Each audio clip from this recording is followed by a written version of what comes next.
There are no heroes here, no great feats, no romance of the olden days, no lavish nightly feasts, no beautiful ladies holding lilies. There is only dirt, exhaustion, and hopelessness every day, sticky, seeping into your skin and thoughts.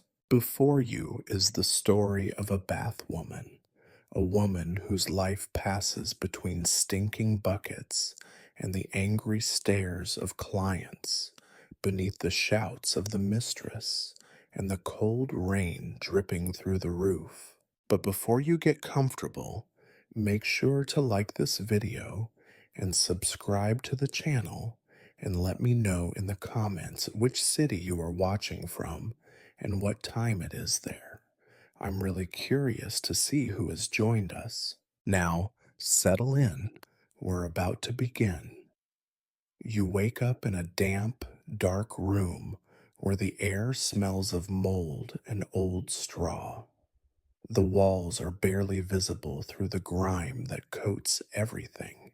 The dim light from a small window only makes the situation worse, casting more shadows and revealing the layers of dust and decay. You have no bed, only a rough blanket that barely keeps you warm. It's just another morning in your life, another grueling start to another long day in the medieval world. You stretch your aching muscles, feeling the sharpness of your bones, the weariness in your body from days of labor, but there is no time to rest. There's no comfort to be had, no time for it. The world outside won't wait for you to catch your breath. The bitter cold air creeps into your small room, even with the door closed. Your only company is the occasional rat scurrying in the corner. The fire from last night's hearth has long died out, leaving a lingering chill in the air. There is no warmth in this world, none that lasts. You force yourself to your feet, but the room spins for a moment as you gather yourself. There is no luxury in waking up in the Middle Ages. No cozy blankets, no fresh smelling linens, no time for anything pleasant. This is survival, and that's all it has ever been.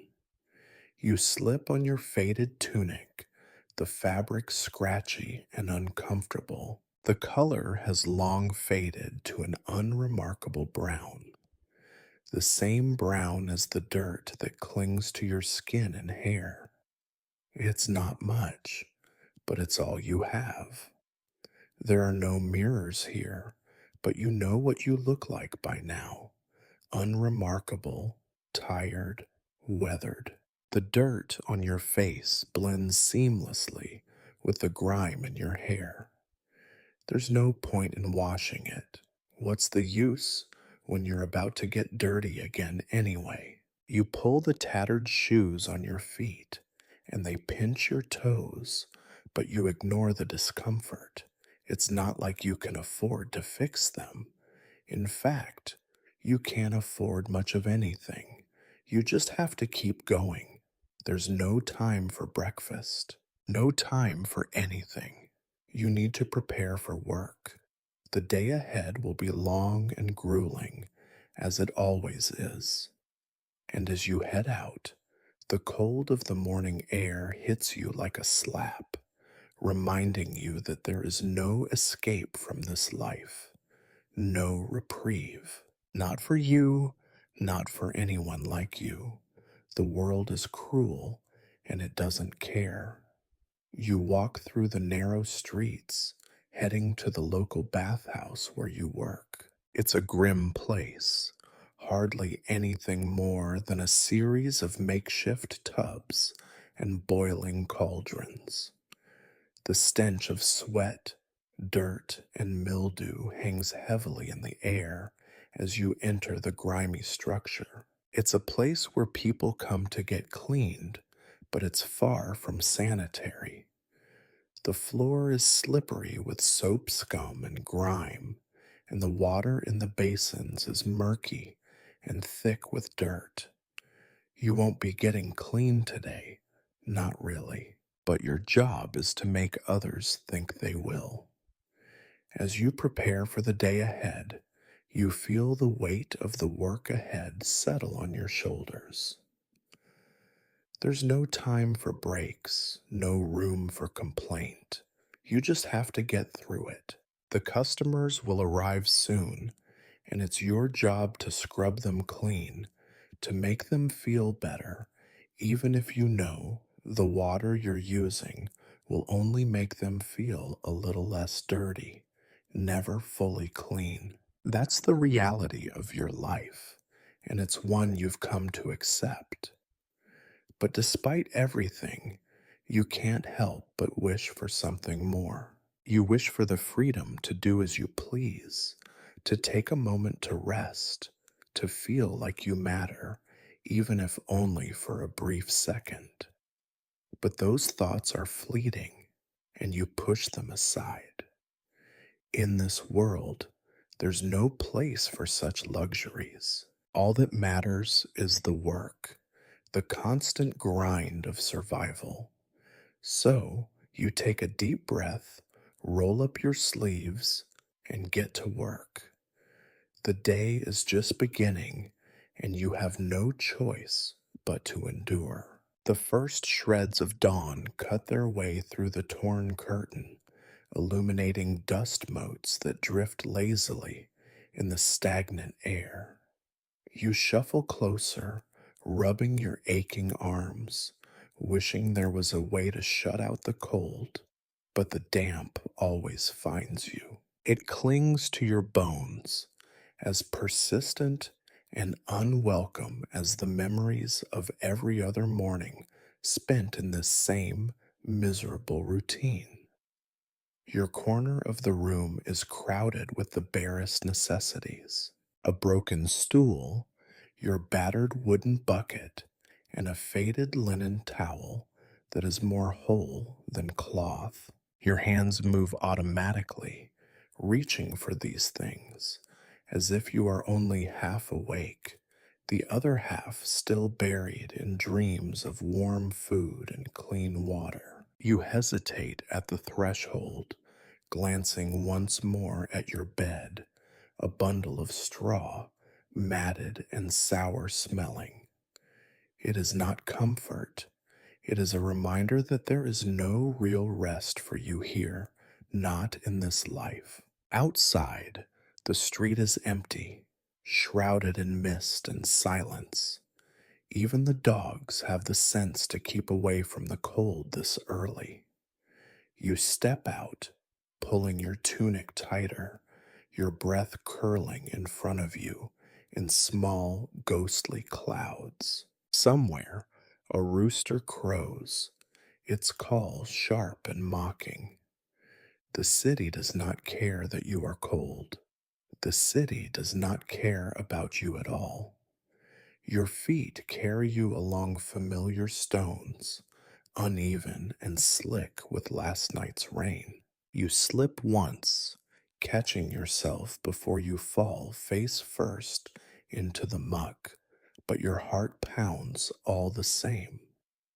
These streets are dangerous when empty. Later, they will be filled with shouting, haggling, and the ever present press of bodies. But now you are alone. Every footstep echoes like a warning. As you approach the bathhouse, you pause, steeling yourself. The structure leans precariously, its stone and wood walls streaked with moss and age.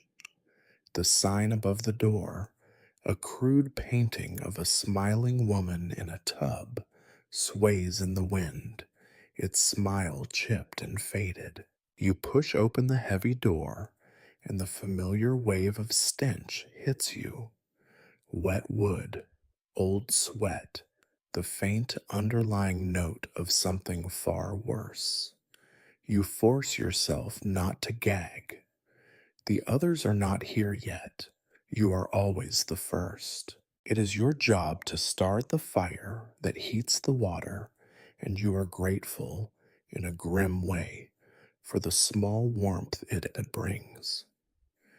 You kneel by the cold hearth, scraping at last night's ashes, your fingers numb. You find a scrap of wood, coax a spark to life, and breathe into the flames. There is a kind of bleak satisfaction in this. The fire obeys you at least. It crackles and grows, the only thing in your world that does not resist you. As the room fills with a thin haze of smoke, you fetch water from the barrel in the yard. The bucket is heavy, the water icy. You haul it inside, slopping more on the floor than you care to admit, and pour it into the great iron cauldron above the fire. There is no magic to this work. There is only labor and the ache in your back. Gradually, the heat creeps into the air, making the bathhouse smell even worse as yesterday's filth begins to sweat from the stones. You ignore it. You have learned to ignore many things: the cold, the stench, the way your hands are always chapped and cracked, raw from soap and hot water. You set out the towels, such as they are, and arrange the bars of lye soap. You wish you could keep one for yourself, but they are counted every night, and the mistress of the house does not tolerate theft. Light creeps through the filthy windows, casting weak rays onto the battered benches. You hear footsteps outside, the other workers shuffling in with the same half dead look you imagine is on your own face. You greet them with a nod, and they nod back, but no one speaks. What is there to say that has not already been said 100 times before? You busy yourself with more preparations, folding what passes for towels, sweeping aside a mouse carcass with your foot, checking the lye soap for cracks. The curtain over the changing corner hangs limp, stained with things you do not want to think about. Every surface is sticky, every shadow is full of secrets. Then you move to your favorite spot, the window at the back where you can see the river. The water is gray and sluggish, choked with weeds and rubbish. In summer, it stinks so badly that your eyes water. Even in winter, it is never truly clean. This is where the wealthier clients demand to be rinsed. Fresh water, they say, as if anything in this city is fresh. You will spend the day hauling buckets from this river, and your arms will burn, but it is work, and you need the work. You sigh. You do not know why you bother looking at the river. Maybe it is the same reason you keep dreaming of food that is not stale or moldy, or a bed that does not crawl with fleas. Hope is a habit you cannot break, even when you know better. Soon the mistress arrives, a stout, red-faced woman with a voice like a cracked bell. She barks orders at you and the others, her words sharp and quick. She does not thank you for being early. She does not thank you for anything. You are just another pair of hands to her, another tool to be worked until it breaks. You take your position by the main tub, your tools ready. Your shift has begun, though you have been working since dawn. The city is waking up now. You hear the distant clatter of carts, the cry of merchants, the church bell's hollow chime. You let it all wash over you, steeling yourself for the hours ahead. It will be endless, it will be filthy, you will be invisible, except when something goes wrong. Still, you are here. The curtain has lifted, the day has begun. You have no choice but to endure it. You think about how nobody ever really sees the preparation behind the work you do. People expect water to be hot, towels to be at hand, soap to be ready, the floor to be swept of the worst filth, and all to be arranged as if by magic. But you know better. There is no magic here, only aching backs and tired arms. And if something is in its place, it is because you put it there. You move with a slow, methodical pace through the bathhouse, your hands already stinging from the cold water you have splashed while cleaning the tubs. You use a rough brush made of old twigs bound together with twine. When you press it to the wood, it leaves splinters in your fingers. The smell of lye soap is sharp and stings your nose, but it cannot cover the deeper stench of mildew and rot that soaks into the walls.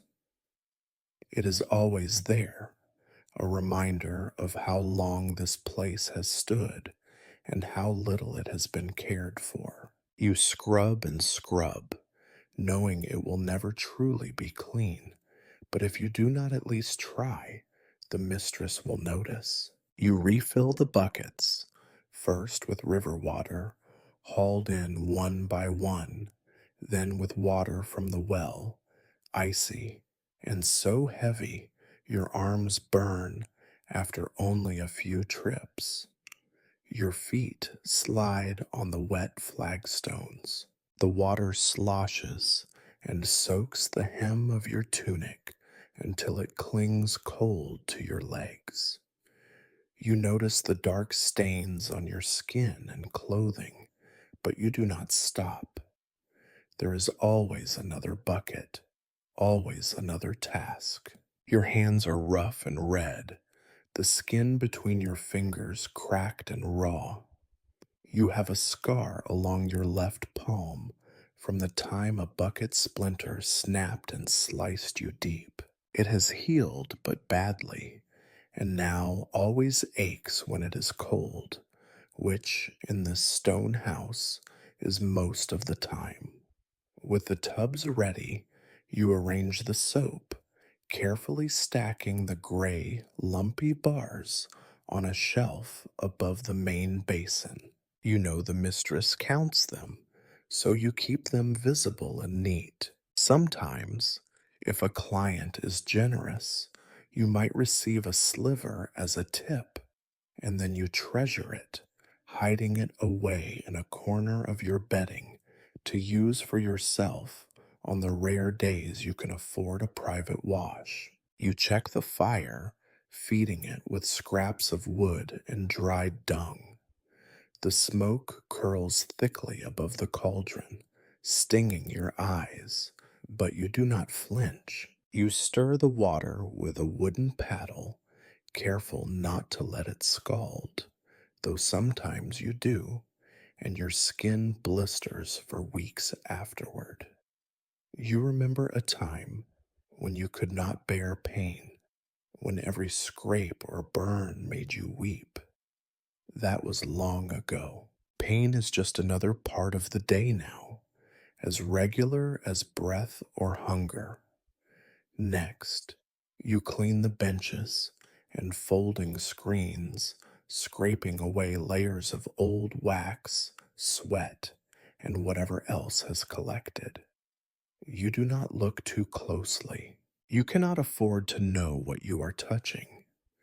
The mistress says, keep your eyes up, your mouth shut, and your hands moving, and you have learned it is best to obey.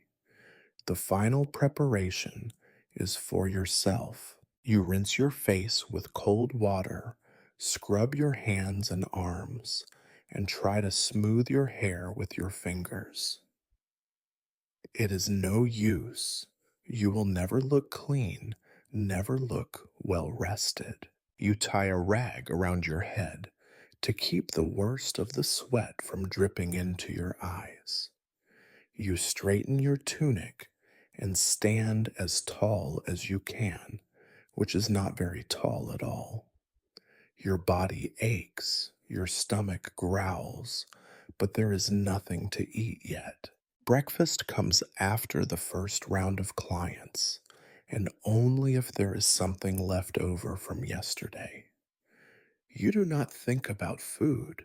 It is easier that way. You glance around, checking your work.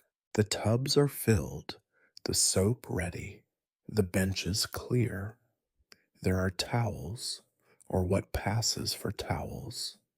The floor is swept. You have done what you can. The bathhouse is as ready as it will ever be. You hear the mistress's voice again, barking orders at the other workers. She tells you to hurry, to mind the clients, to keep your head down. She says the bishop's valet might come today, or maybe a merchant's wife. She says you must be respectful, quiet, invisible unless spoken to, and never ask questions. You nod, knowing all of this already. You have been told 1,000 times. The other women gather near the door, shivering, whispering among themselves. Some of them have been here longer than you, others are new, faces pinched with fear or resignation. You see a girl not more than 12 years old, her eyes wide and uncertain. You remember being that young. Remember how quickly you had to learn to move, to listen, to avoid angering anyone. The bathhouse is not kind to the weak, but it is even less kind to the innocent. You catch the girl's eye and give her a small, weary smile.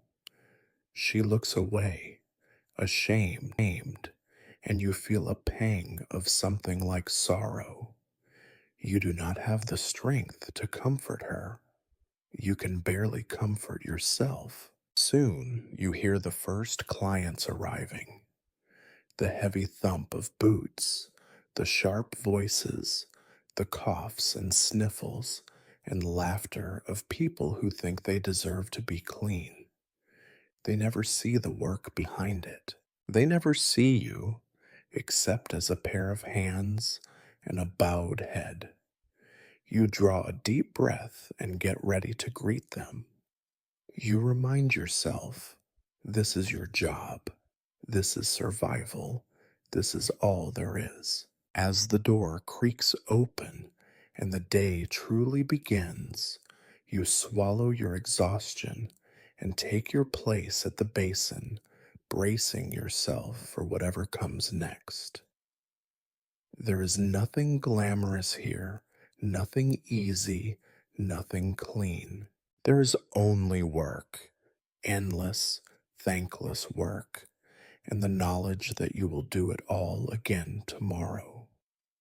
The sound of the city rises slowly, swelling from a distant murmur to a noisy clamor as the sun crawls higher in the sky. Through the grimy window, you see the crooked shadows of townsfolk stumbling toward another day. For a brief moment, you allow yourself to imagine the world from above, as if you are a bird looking down. How small and insignificant everyone must appear, running around, scraping out a living. But you are not a bird. You are here among them, walking the same dirty streets, searching for people willing to pay for your work. You are not alone in this hunt. Other bathhouse workers spill onto the lanes, calling out, offering their services in low, tired voices. There is nothing graceful in the way you present yourself, nothing inviting in the way you try to sell the promise of cleanliness to people who already look at you with suspicion. Some days, you wonder why anyone comes at all. The notion of clean is so slippery, so fragile, it washes away the instant you step back onto the road, but some do come. Most are not gentlefolk, not the wealthy merchants or their perfumed wives, but craftsmen with grime caked under their fingernails, wives with weary faces, children wild haired and sullen. They come because it is better than nothing, because at least for a moment they can pretend they are something more than what the city has made them. You know which streets to avoid, the alleys where thieves wait, the plazas where town guards patrol, the corners where the market women cast you sharp glances. Even the bathhouse's regular customers sometimes spit at your feet or call you names as you pass, as if your presence is an insult to the air they breathe. You learn to keep your head down, eyes focused on the ground, lips pressed tight. You call out, your voice hoarse, repeating the same words over and over, words promising warm water, soft towels, a place to rest. You offer the illusion of comfort, though you know too well the reality behind your doors. The icy drafts, the splintered benches, the ragged cloths, the buckets filled from the river. Still, some people want to believe. For a few coins, they can lie to themselves as well. Some mornings, you strike lucky. A merchant servant might stop, his arms loaded with baskets, and ask about your prices. You recite them carefully, never looking him in the eye, and hope that he is in a generous mood. Sometimes he laughs, sometimes he waves you away. More often than not, he tells you that your price is too high, as if you have any say in the matter. You notice, as always, the way people look at you. Women pass quickly, clutching their shawls, eyes averted. Men stare with open hostility or thinly veiled amusement. Children sometimes run past you, laughing, shouting insults, emboldened by their parents' indifference. You are reminded again that respect is a luxury you cannot afford. You are a bathhouse worker, a washerwoman, or worse, a drudge. Your work is necessary, but you are not welcome. You sometimes try to joke with clients to make the best of it, but the laughter never quite reaches your eyes. The jokes are stale, passed from one worker to the next, and they only underline how little anyone cares for you. Still, a well timed remark can win you a better tip, and so you smile and bow and act the fool. Pride is something you shed long ago, like an old, dirty tunic. You remember stories from other workers, tales about dangerous clients, the ones who refuse to pay, the ones who demand more than a bath, the ones who threaten violence if their demands are not met. You keep these stories close, warning yourself to stay vigilant, to move quickly if a hand strays or a voice grows sharp. You know where to run if you must. You know which doors will open to you and which will stay closed. Sometimes your feet carry you to the edge of the market square, where the air is thick with the smells of frying lard, spilt ale, and unwashed bodies. You stand for a while, watching the bustle, hoping for someone, anyone to approach. The market is a cruel place. If you stand too close, the stall holders shout at you to move along. If you stand too far, no one notices you at all. Still, you linger, because here at least there are people, and where there are people, there might be coin. You watch the bakers, the fishmongers, the blacksmiths, and you envy them, not for the work, which is hard and dirty, but for the certainty of it. They have a trade that is recognized, respected, or at least tolerated. You, on the other hand, have a service that people want, but despise you for providing. It is a strange kind of invisibility. They need you, but they never want to see you. By midday, your voice is tired and thin. You have coaxed a handful of customers to follow you back to the bathhouse, a meager harvest for so many hours on your feet. You carry the memory of each small humiliation, a coin tossed carelessly at your feet, a slur muttered as you pass, the slow shake of a head from someone you thought might have said yes. You are not alone in your disappointment. Other workers return, each with their own stories of rejection, of bargains struck and lost, of promises broken. Sometimes you compare notes quietly, trying to calculate who fared better and who might have to go hungry tonight. There is no real competition among you, not really. You are all fighting for scraps. You close your eyes for a moment, wishing you could forget the morning, wishing you could be somewhere else, anywhere else. But the bathhouse looms before you, squat and unlovely, promising another round of work. You let your shoulders droop just for a heartbeat, then square them again. There is no time for self pity. There are customers waiting, and the mistress is never patient. As you return to your place, you steel yourself. You remind yourself that you are strong, that you have survived worse. You remind yourself that this too will end, though you do not know when or how.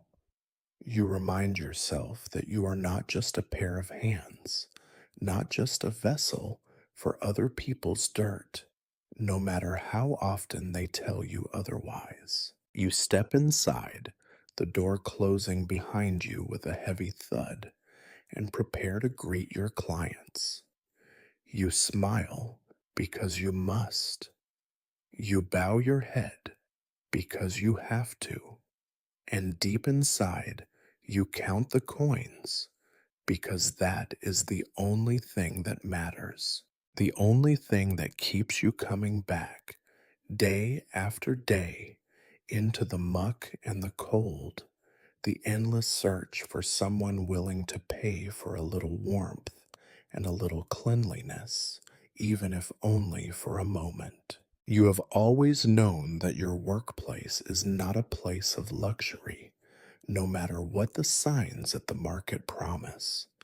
The truth is far from the painted picture of blissful women smiling in hot baths, attended by gentle hands and perfumed air. There is nothing gentle here.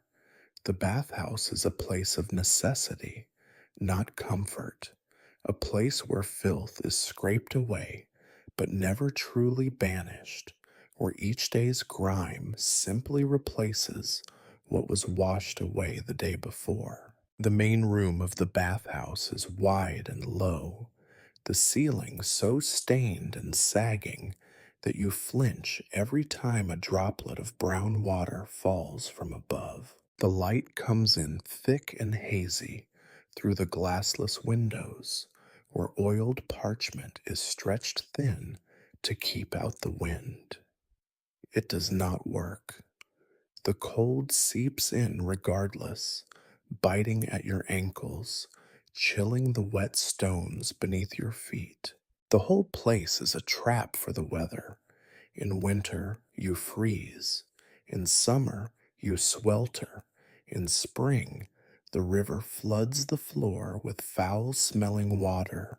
And in autumn, the mildew blossoms on every surface. You do not have the luxury to care about the smell.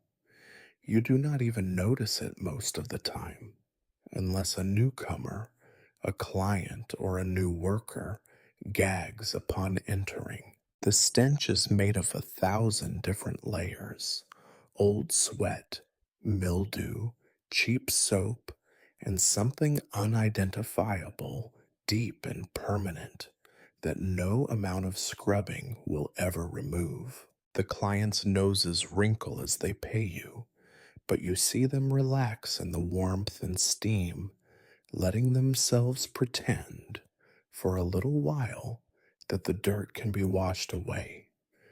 The tubs are not fine marble or polished copper. They are battered wooden barrels, patched and splintered, held together with iron bands that leave rusty stains on your hands. You have to test each one before the day begins, shaking it to see if it will hold water or leak all over the floor again. There is always at least one that fails. Sometimes it is easier to just leave the worst one in the corner and pretend it is for private use. You fill the tubs from a combination of sources: icy water from the well, murky water hauled in buckets from the river, and, if the mistress is feeling generous, a bucket or two of rainwater saved in the cistern. Sometimes the water is nearly clean. Most days, it is only a little less dirty than what you pour out at the end of the day. You have long since learned not to look too closely at what floats in the bottom of the buckets. It is best, always, not to look. You watch your clients strip and settle into the water, their bodies as marked and battered as your own. Some have scars and sores, bruises and rashes. Others are simply tired, their faces slack with exhaustion. You keep your eyes averted, not out of modesty, but out of self preservation. You do not want to know too much about the people who pass through your hands. Each of them leaves a bit of themselves behind: flakes of skin, strands of hair, drops of blood. You are the one who gathers it all up, scrubbing it from the tubs and the floors, carrying it out with the dirty water when the day is done. You have a routine for cleaning: first a rinse with cold water, then a scrub with lye soap, then another rinse. If you are lucky, the tub does not leak too much, and the water stays hot for at least the first two clients. After that, the water grows cloudy, the warmth fades, and the complaints begin. You have heard all the complaints before. Too cold, they shout, or too dirty, as if you have the power to conjure up fresh springs and scented oils. You bow your head, murmur apologies, and get on with it. The worst part of the day is when the river floods. You know it is coming by the smell: rancid, overpowering, sharp as vinegar. The water creeps under the door, bringing silt and rubbish, and sometimes worse: dead fish, rats, the offal from butcher shops upstream. On those days, you have to sweep the filth out before you can even begin to fill the tubs. Your shoes, already falling apart, are ruined in a week. Your feet stay damp all day, and by nightfall, the skin between your toes is cracked and weeping. Some girls lose nails to infection. Some lose more than that. There is another room, smaller and darker, where you keep the used towels and old buckets. You are not supposed to go in there alone, but sometimes you have no choice. It is a place of shadows and whispers, the walls furry with mold, the air thick with the smell of rot. Rats nest in the corners, and you can hear them scuttling as you work, but you have learned to ignore them. The towels are so threadbare, they barely count as fabric. You boil them when you can, in a great cauldron that belches steam and stinks of old soap and burning cloth. No one who works here is healthy.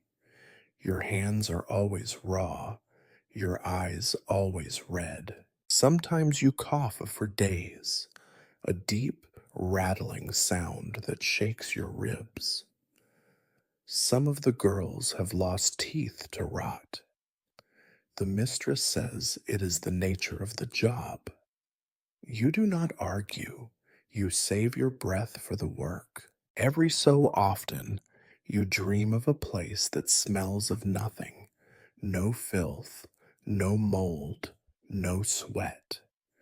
A place where the only sound is the wind and the crackle of a clean fire.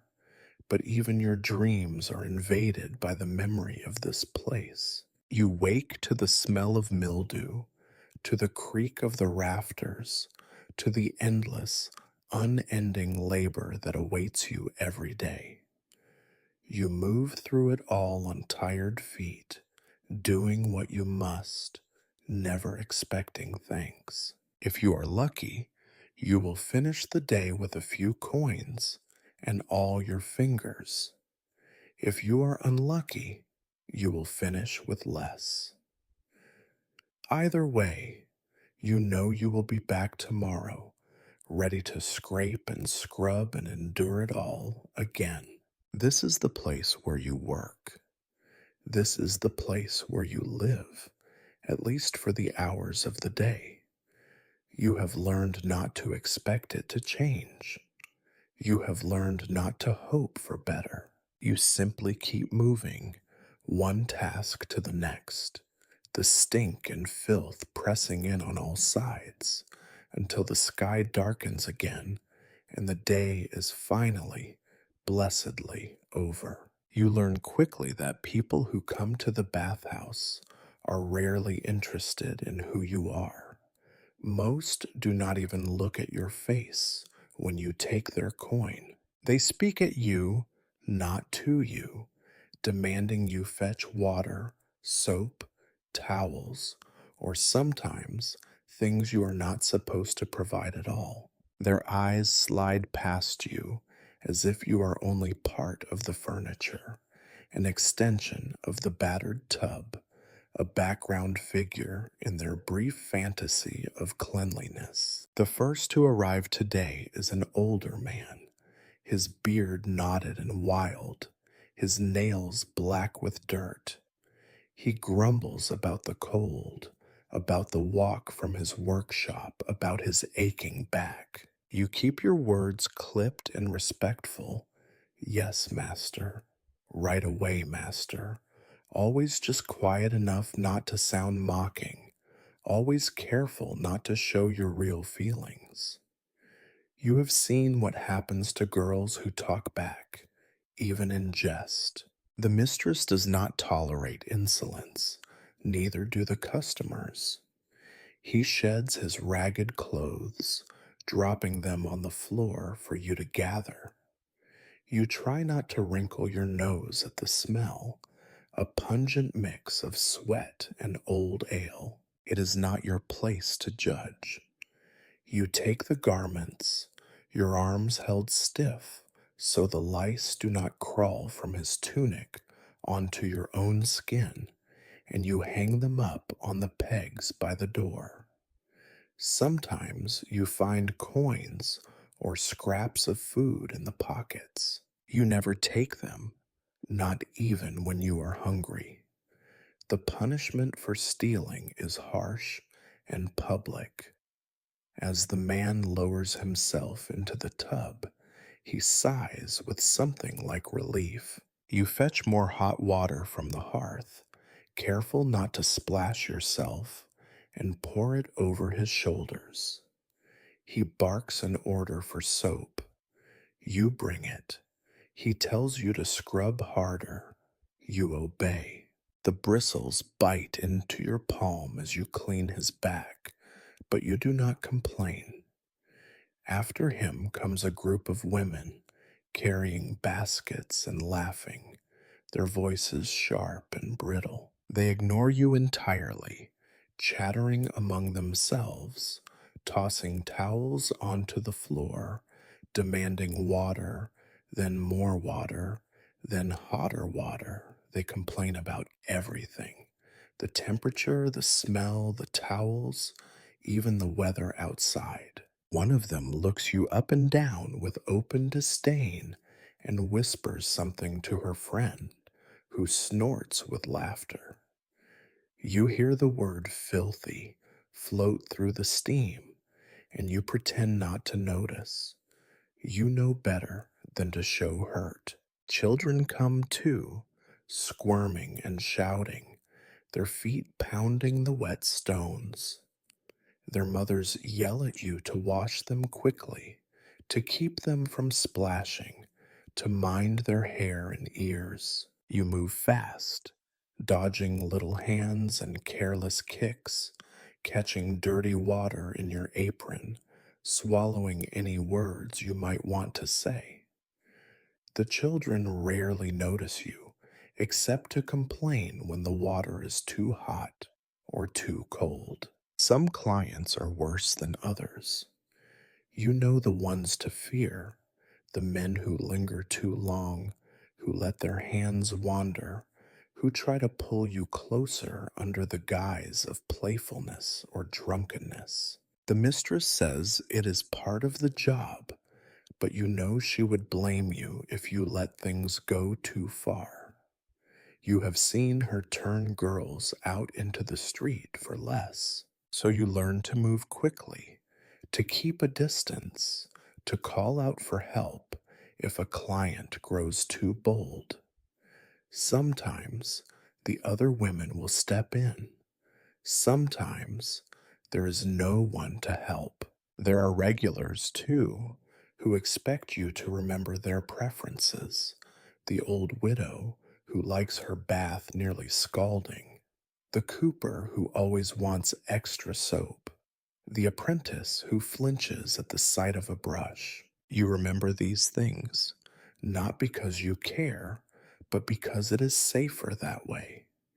If you can keep them comfortable, they are less likely to complain to the mistress, less likely to make your day harder than it already is. On rare days, you meet someone kind: a young mother who thanks you for your help, a traveling peddler who leaves a crust of bread as a tip, an old woman who tells you a joke as you scrub her feet.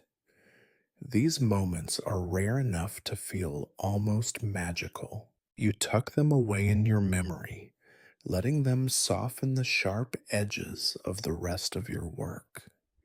Most of the time, though, the clients treat you as if you are invisible. They hand you their filth, their pain, their exhaustion, and expect you to take it without complaint. You have become very good at making yourself small, at slipping around the room unnoticed, at never meeting anyone's eyes for too long.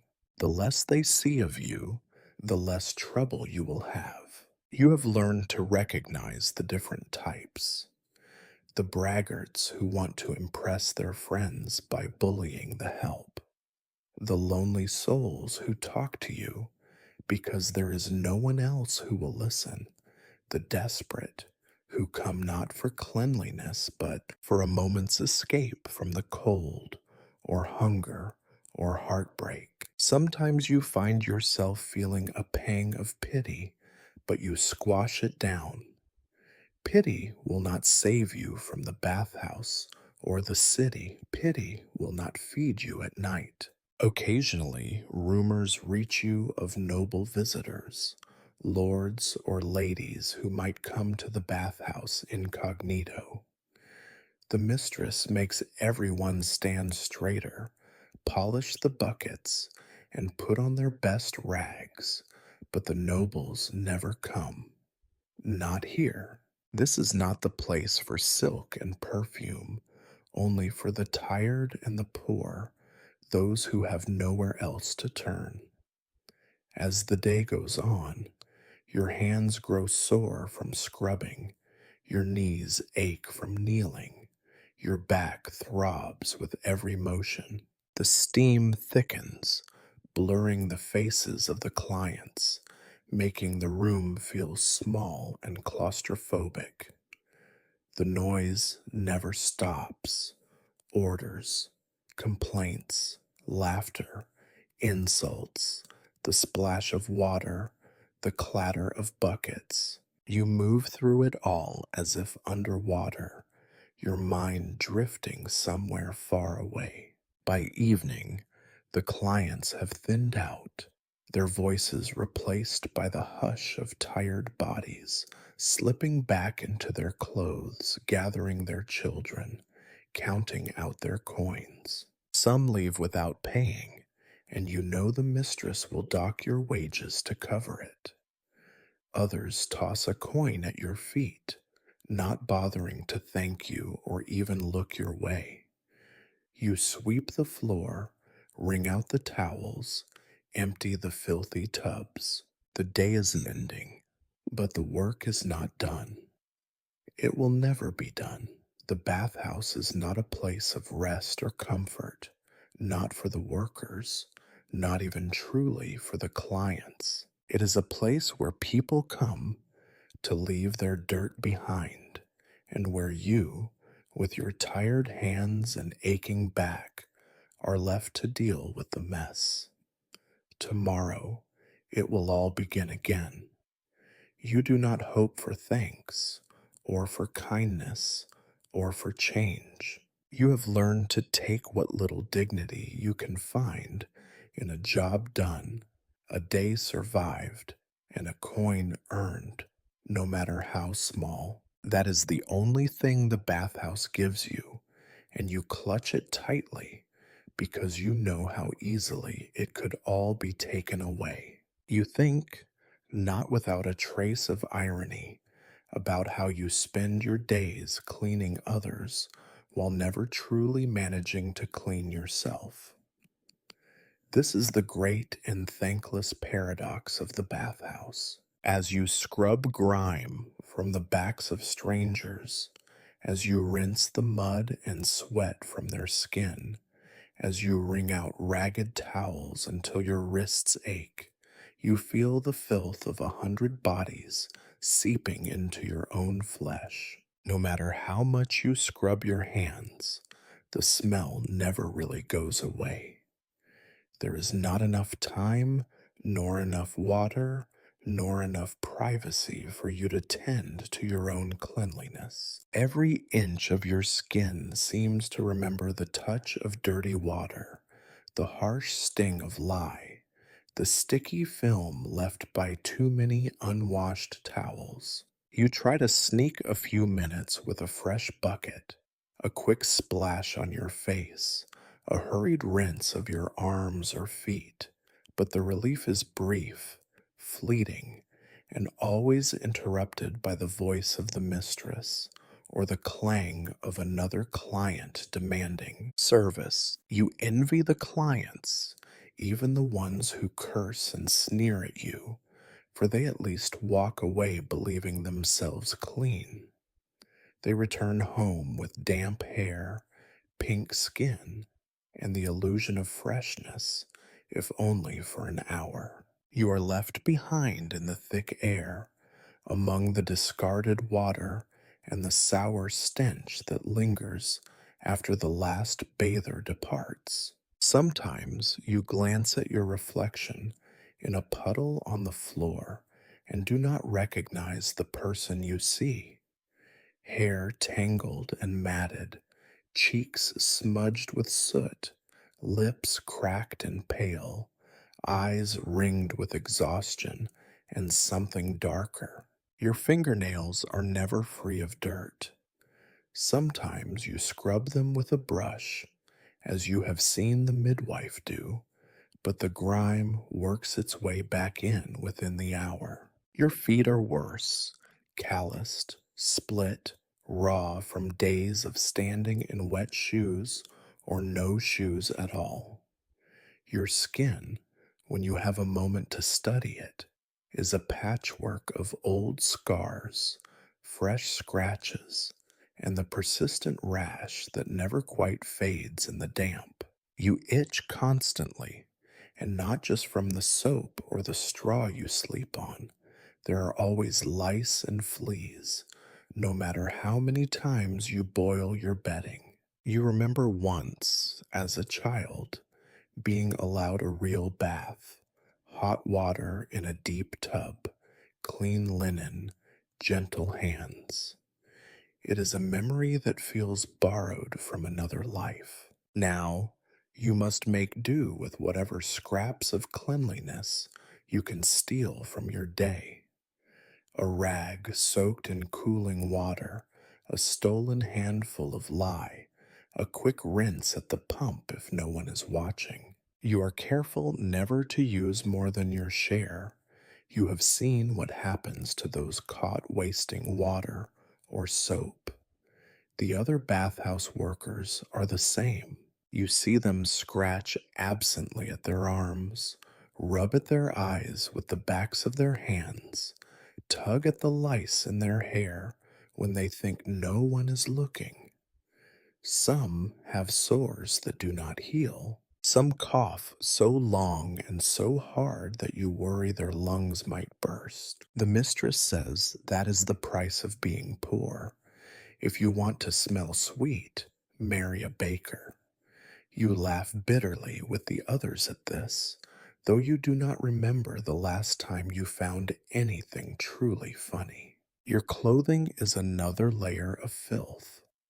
You own two tunics, one to wear, one to wash, but there is never time to truly clean either. You dunk them in soapy water when you can, beat them against a rock by the river if the weather allows, but they never lose the stains or the stench.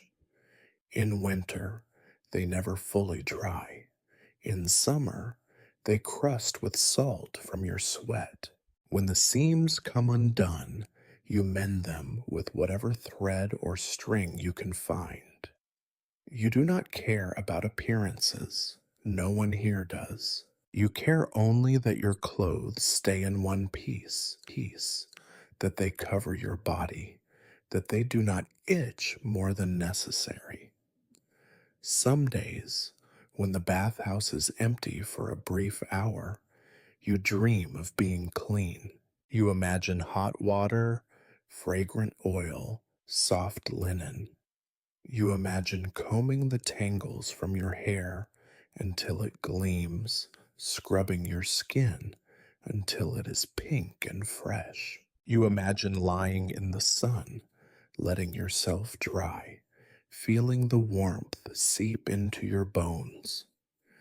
But these are only dreams, as distant and unlikely as a banquet in the Lord's hall.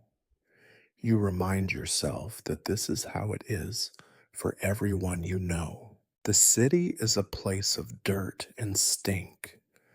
The rich hide their filth behind closed doors and scented herbs, but you see them often enough to know they are not much cleaner underneath. The poor are simply honest about it. You all carry the city's grime in your hair, on your skin, under your nails. You all share in the daily struggle to keep just a little bit of it at bay. Sometimes you catch a client's eye, a merchant's wife perhaps, or a well fed craftsman, and you see the look of disgust or pity, or worst of all, indifference. They do not understand what it is to work until your skin splits, to scrub until your arms shake, to sleep in straw and wake in your own sweat. They do not understand how quickly the dirt becomes part of you, how you begin to stop noticing the smell, the itch, the ache. You try not to let it bother you. You remind yourself that dignity is not the same as cleanliness. You do what you can with what you have. You keep your head up, your hands moving, your eyes on your work. You tell yourself it is enough. At the end of the day, when the last client is gone, you sometimes find a little water left in the bottom of a tub, not enough to bathe in, not really, but enough to splash your face, your arms, the back of your neck. You savor these moments, as rare as a kind word. You close your eyes and pretend, just for a heartbeat, that you are as clean as the richest woman in town. And then, with a sigh, you mop up the puddles, wring out the towels, and go back to your corner of the world. Tomorrow will be the same. The dirt will come again, and you will fight it as best you can, knowing you will never truly win. But you will keep fighting because that is all you know. That and the stubborn hope that someday, somehow, things might be different, even if you know deep down they never will. The bathhouse is not only a place of filth, discomfort, and drudgery, it is a place of risk, and you learn that lesson early, again and again. Every corner hides a hazard, every hour brings a fresh threat. You carry the marks of them all, the scar on your palm, the ache in your chest that never quite goes away, the wary look you share with the other workers every time the door creaks open and a new client shuffles in. You know now that the water itself is a danger. You have seen what happens when a cut goes untreated, when the filth finds its way into a wound. The skin grows red and angry, then black and rotten. You remember the old woman who lost 2 toes one winter. Her foot swelled until she could not walk, and by spring she was gone from the bathhouse. Nobody ever said where, but you do not need to ask. You know it was not to any place better. Infections are a fact of life. You cannot remember a day when you did not feel a burn or itch somewhere on your body. The mistress insists the lye is strong enough to kill whatever breeds in the cracks and splinters of the tubs, but you have your doubts.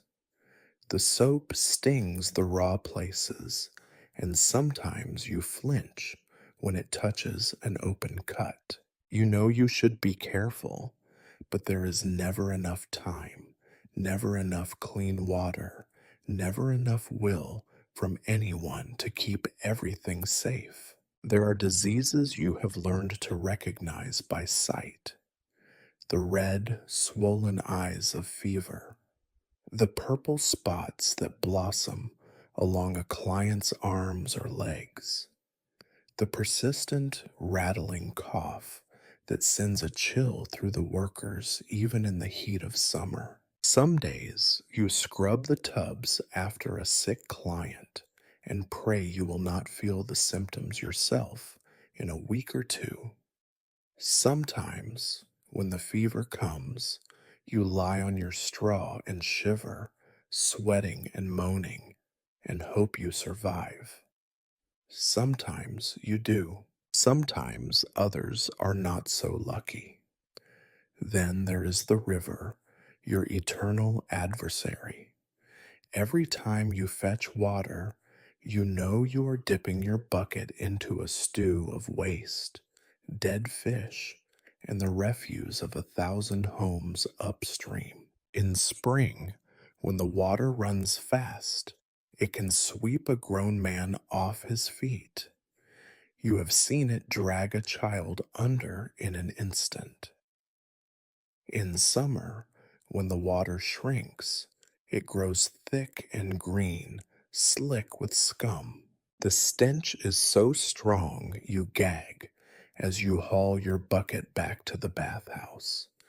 The mistress tells you not to drink from the river, but sometimes you are thirsty and desperate, and the well is empty, and you do what you must. You remember the rats, too, bold and fat, picking over scraps behind the bathhouse. At night, you hear them in the storeroom, gnawing at sacks of grain, scurrying over your feet as you sweep. You have learned to stamp your heels hard as you walk, to make them scatter. Still, you wake sometimes to find a bite on your ankle, blood seeping from a tiny wound. There are stories, always stories, of people who died after a rat bite, the wound swelling, turning black, the pain growing until the end comes in a feverish haze. You try not to think about it as you tie scraps of cloth around your sores. But not at all dangers come from disease or vermin. Some walk upright, wearing boots and speaking your language. Clients are always a threat, even the ones who smile and hand you coins. You have learned to read the signs, the way a man leans too close, the way a woman's voice sharpens with anger, the way children's laughter turns to shouts of cruelty when their mothers are not looking. A careless word can bring trouble, a wrong look can mean a slap or worse. Some clients become violent, angry at the cold, at the dirt, at the world, and you are the nearest target for their rage. You have seen girls beaten for refusing a client's advances, for speaking out of turn, for failing to scrub a back hard enough. You have learned to keep your head low, your answers short, your hands busy. If a client corners you, you call for help, if you dare. Sometimes the other women will come, sometimes not. The mistress always asks if you provoked it. You always say no. It does not matter if she believes you. There are other, quieter dangers. Hunger gnaws at you every day, making you dizzy as you work, making your hands shake as you pour water. Some days, there is no bread at all, only a cup of broth or a scrap of cheese gone blue with mold. You eat it anyway, telling yourself you have grown strong on this meager fare, that your belly will settle if you just keep working. You know hunger makes you weak, and weakness makes you vulnerable. Exhaustion is its own kind of peril. There are days when you can hardly keep your eyes open, when you catch yourself swaying on your feet, when the world blurs and tilts with every step. You can not afford to rest. There are always more clients, more towels, more water to heat. You count the hours and aching muscles and burning eyes in the slow, relentless crawl of daylight across the stained stone walls. Sometimes you fear you will simply collapse and that no one will notice until the next girl is called to take your place. And then there is the cold. In winter, the bathhouse is a tomb, stone and wood leaching the warmth from your bones. You huddle close to the fire when you can, but the flames are never enough. Your fingers crack and bleed. Your lips turn blue. You remember the year the river froze. The ice so thick it took hours to break enough for a single bucket. The memory of that winter's hunger and pain clings to you still. You wonder sometimes if the city itself is dangerous, a living thing that feeds on the poor and the desperate, drawing strength from your suffering. You see the way the wealthy sweep past in their clean cloaks, how they look at you as if you are a nuisance, an insect, something less than human. You wish you could be invisible, and sometimes you almost believe you are, and yet you survive. Somehow you learn to live with danger, to laugh at it when you can, to endure it when you cannot. You share your stories with the other workers in hushed voices, counting the ways you have cheated death, if only for another day. You remind yourself that you are strong, that you have endured more than anyone should, that you are still here, still standing, still ready for whatever comes next. Even when you know that the next danger is never far away. You learn early in this work that your body is not entirely your own. The illusion of choice fades quickly in the face of need, and soon your hands, your back, your eyes, and even the shape of your smile become tools to be used, sold, and, if they do not function well enough, discarded. You see it in the way people talk to you, in the way clients assess you with cool, measuring glances, as if you are a piece of livestock at market. Your body becomes the means of your survival, but also a kind of trap. You wake each day with the dull, familiar ache in your shoulders and knees, reminders that every coin you earn is paid out of your flesh. Your hands are always raw from soap and water, and yet you cannot stop. If you did, there would be nothing to eat, nowhere to sleep. Each movement is an investment in tomorrow's bread, a calculation so simple and relentless, it squeezes the softness out of you. Soon there is only muscle, bone, and habit. Clients notice everything. Some complain if you are too slow, others if you move too quickly. Some sneer if your hands are rough, or if your nails are bitten down, or if your hair is too tangled. A bath should be attended by someone clean. One woman snaps at you, and you swallow the urge to laugh. Clean, in a place where filth is king, where you have not truly felt fresh in years. Instead, you bow your head, accept the scolding, and promise to do better, knowing that better is never quite enough. There is a silent contract in every exchange. You scrub their backs, empty their basins, and carry away their filth. They give you coins, sometimes a kind word, more often a complaint or an order. Your body is the currency, your endurance, your strength, your silence. And sometimes clients expect more. The boundary between worker and servant, between labor and something else, is paper thin.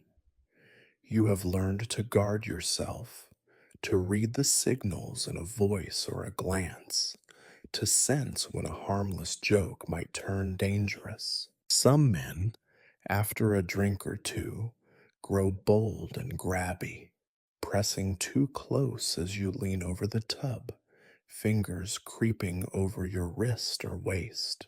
Others, especially the bored or lonely, will talk to you as if you are a confidant, telling you stories of lovers lost, fortunes squandered, or feuds with their wives, expecting you to listen with patience and sympathy as if it is part of the price they pay, and sometimes it is. The mistress says, "A friendly face keeps customers loyal." You have watched her slap a girl for rolling her eyes at a client. You have watched her throw another out for refusing to smile and be pleasant. You know that survival means learning how to bend, how to flatter, how to endure the petty humiliations with a blank expression and a bowed head. But it is not just about endurance, it is about performance. You notice how you change your voice for each customer, softer for the old men, brisk for the busy merchants, almost cheerful for the mothers and children. You notice how you change your posture, how you keep your head down or look up with a shy smile, depending on what is expected. Some days you feel like an actress trapped in a never ending play, your lines always the same, your audience always ungrateful. The work never leaves your body. At night, when you finally find yourself alone, you discover the bruises left by careless elbows, the scratches from rough linen, the ache in your spine from lifting heavy buckets. You rub ointment, when you can find it, into your hands, but the cracks do not heal. You pick lice from your scalp and sigh, wishing you had a moment's peace, a moment to simply exist without being watched, weighed, and judged. You have seen how the body can betray you too. When you are ill, there is no sympathy, only impatience. "We cannot have a sick girl at the tubs," the mistress says. "You will drive the clients away." So you work through fevers, shivers, headaches that make you want to scream. You work with a smile, or at least without a frown, knowing that any sign of weakness might cost you your place. Some of the younger girls learn to use their youth to their advantage, to coax an extra coin from the kinder customers, or to catch the eye of a merchant looking for a servant.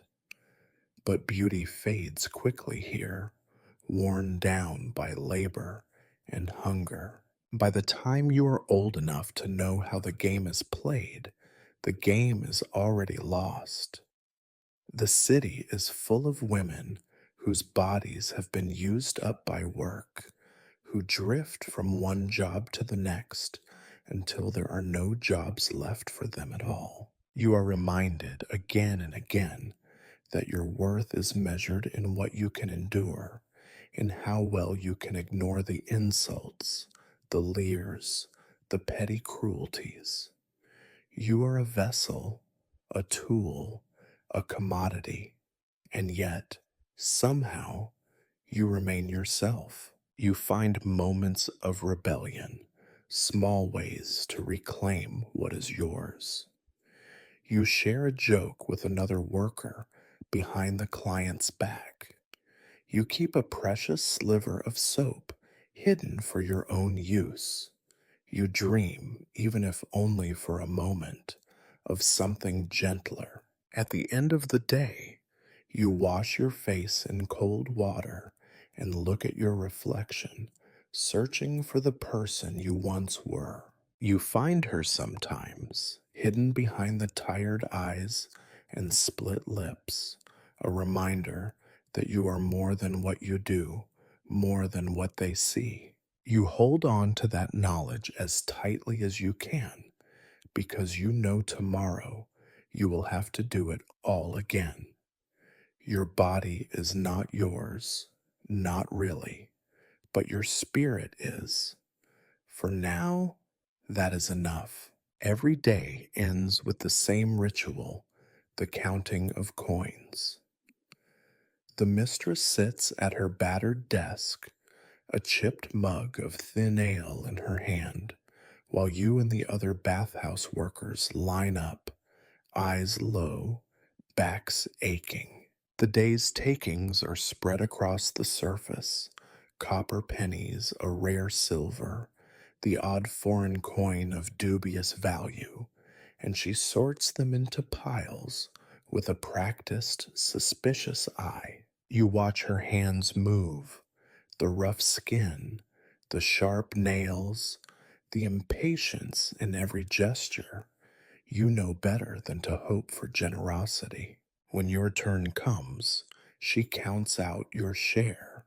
Never enough, never as much as you believe you have earned, but more than nothing. You remember when you first began, how you tried to protest, how you pointed out that you had worked more hours, had brought in more clients, had done twice the work of some of the others. How quickly you learned that complaints do not feed you, and they certainly do not change her mind.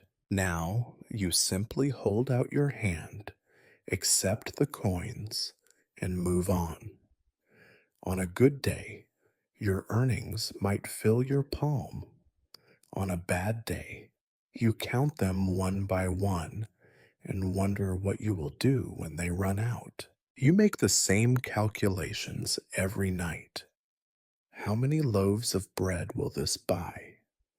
Will there be enough for a hunk of cheese, an onion, maybe even a little meat? You must also set aside a portion for rent, for thread to patch your clothes, for the rare bit of firewood or lamp oil. There is never enough for everything. There is never enough for comfort. You have learned to be clever with your money. You know which bakers sell bread just before it goes stale, which butchers will let you have bones for soup if you ask with the right amount of humility. You know how to stretch a copper to its thinnest, to barter with market women for wilted greens, to make broth from scraps and call it a meal. Hunger is a constant companion, but you have become adept at ignoring its growl. There are days, many days, when your earnings are so meager that you must choose food or warmth. Do you spend your coin on a little fuel for the fire or on a second-hand cloak at the market? Sometimes you gamble on the weather, hoping the cold will pass, and spend the last of your coins on something to fill your stomach. Sometimes you misjudge and shiver through the night, cursing your own hunger and the cruel arithmetic of poverty. You know you are luckier than some. There are girls in the city who earn nothing at all, who beg for scraps at the bathhouse door, who sleep in doorways and alleyways, who vanish in the night and are never seen again. You have a place to sleep, at least, a roof, even if it leaks and groans with every wind. You remind yourself of this whenever you are tempted to despair. There are always worse fates. You watch the merchants in the market, their purses heavy with coin, their tables piled high with fruit and cheese and cakes, and you wonder what it would be like to live without counting every penny. To buy something simply because you want it, not because you need it to survive. To eat until you are full and still have food left over. It seems as distant to you as the stars. The mistress sometimes advances you a few coins if you are desperate, never without a promise to work extra hours, never without a threat or a reminder of your place. You take the coins anyway. Pride is a luxury you cannot afford. There are moments, as you stand shivering in the dark, that you envy even the rats in the storeroom. They do not have to worry about rent. Sometimes you dream of finding treasure, a purse loaned by a wealthy client, a silver ring left behind on a bench. But even if you did, you know you could never keep it. The mistress would notice at once, and punishment would be swift and harsh. There are stories of girls who tried to hide their luck. None of them end well. So you watch, always, with a careful eye, and you hand over anything valuable you find, clinging to the hope that honesty will keep you safe. It rarely brings you reward, but at least it lets you sleep at night. Your clothes grow thinner as the seasons pass. Shoes wear out and are patched with bits of twine and scraps of leather. You save every scrap of cloth, every broken buckle, every bit of string. Nothing can be wasted, nothing thrown away. You mend your tunic until it is more patch than original fabric, and when you cannot mend it anymore, you trade it for something worse.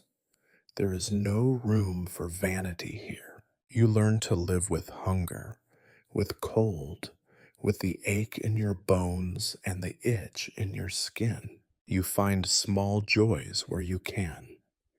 A fresh loaf of bread, a handful of berries found by the road, a rare evening when your stomach is not gnawing at itself. You share what little you have with the other workers, for you know that next week it might be you who goes without. And yet, for all your cleverness, for all your endurance, you are always one step from disaster. A sickness, a bad harvest, a stolen purse, a single night's lost wages, any of these could ruin you. You see it happen around you, again and again. You do not pretend you are immune. As you count your coins each night, you feel the weight of your poverty pressing on your chest. You tell yourself that tomorrow will be better, that you will find more clients, that the mistress will pay you fairly, that the price of bread will drop. Sometimes it does, most of the time it does not. Still, you count the coins, tuck them away, and carry on, because you must, because you have no choice, because in this city, survival is a matter of endurance, of patience, of hope that is almost a kind of foolishness, because no matter how little you earn, it is still more than nothing and more than you could hope to find elsewhere. Because you have learned painfully and well that poverty is not a single wound, but 1,000 tiny cuts, none of them fatal on their own, but together more than enough to bleed you dry. It is late, and the bathhouse is finally empty. The water in the tubs is black with filth. The towels are piled high in the corner, their faded fabric stiff with dirt and soap scum. The stone floors are slippery beneath your tired feet, and every movement sends pain shooting through your legs and back. The other workers linger by the door, whispering among themselves, stealing glances at the mistress to see if she will notice if they slip out early. You know better. You know that nothing escapes her notice, not a missing towel, not a few moments of idleness, not a single careless word. This is the part of the day you dread most. The silence after the noise, the darkness after the feeble light of day. It is a time for cleaning, for scraping the worst of the muck from the tubs, for scrubbing the floors until your knuckles bleed. But it is also a time for remembering, for letting the day's insults and humiliations pile up inside you, heavy and cold as river stones. You replay the day in your mind, the clients who grabbed at you, the ones who mocked your appearance, the mistress's sharp tongue, the ache in your belly from hunger. You count your bruises, trace the fresh scratches on your arms, rub at the soreness in your hands. You wonder sometimes how much longer you can go on like this, how much more you can take before something in you breaks for good. You look at the other women. Some are older than you, their faces lined and hollow, their eyes blank and resigned.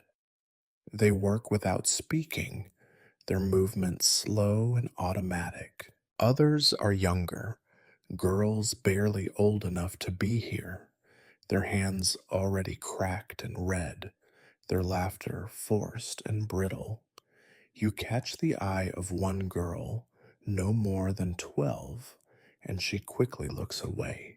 You see the fear in her face, the same fear you felt when you first arrived. The mistress prowls the room, her sharp gaze missing nothing. She barks orders. Faster, harder, no, not like that, you fool. And you obey without question. There is no room for argument, no space for complaint. If you speak out, you risk losing your place, your tiny wage, your meager meals. You risk being turned out into the street, left to beg or worse. You have seen it happen more than once. The work here is not just hard, it is degrading.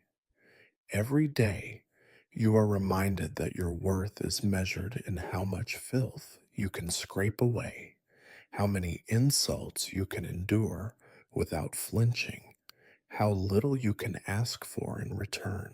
The clients see you as little more than an extension of the bathhouse itself, a pair of hands, a bent back, a silent servant to their every need. Some days, you wonder if they even see you at all. You think about the stories you have heard, whispered late at night when the mistress is gone and the bathhouse is quiet. Stories of girls who tried to escape, who ran away, who hid in the alleys or the ruins by the river, who vanished without a trace. No one talks about what happens to them, but you know, everyone knows. The city is not kind to the poor, and it is even less kind to girls who have nothing and no one to protect them. There are other stories, darker still, stories of clients who came looking for more than a bath, who offered coins or favors for things you cannot bear to name. The mistress always looks the other way. Sometimes she arranges things herself, pulling a girl aside with a hard hand and a whisper that brooks no refusal. You have learned to keep your head down to avoid notice, to disappear into the background when danger looms. You feel the weight of your helplessness like a stone around your neck.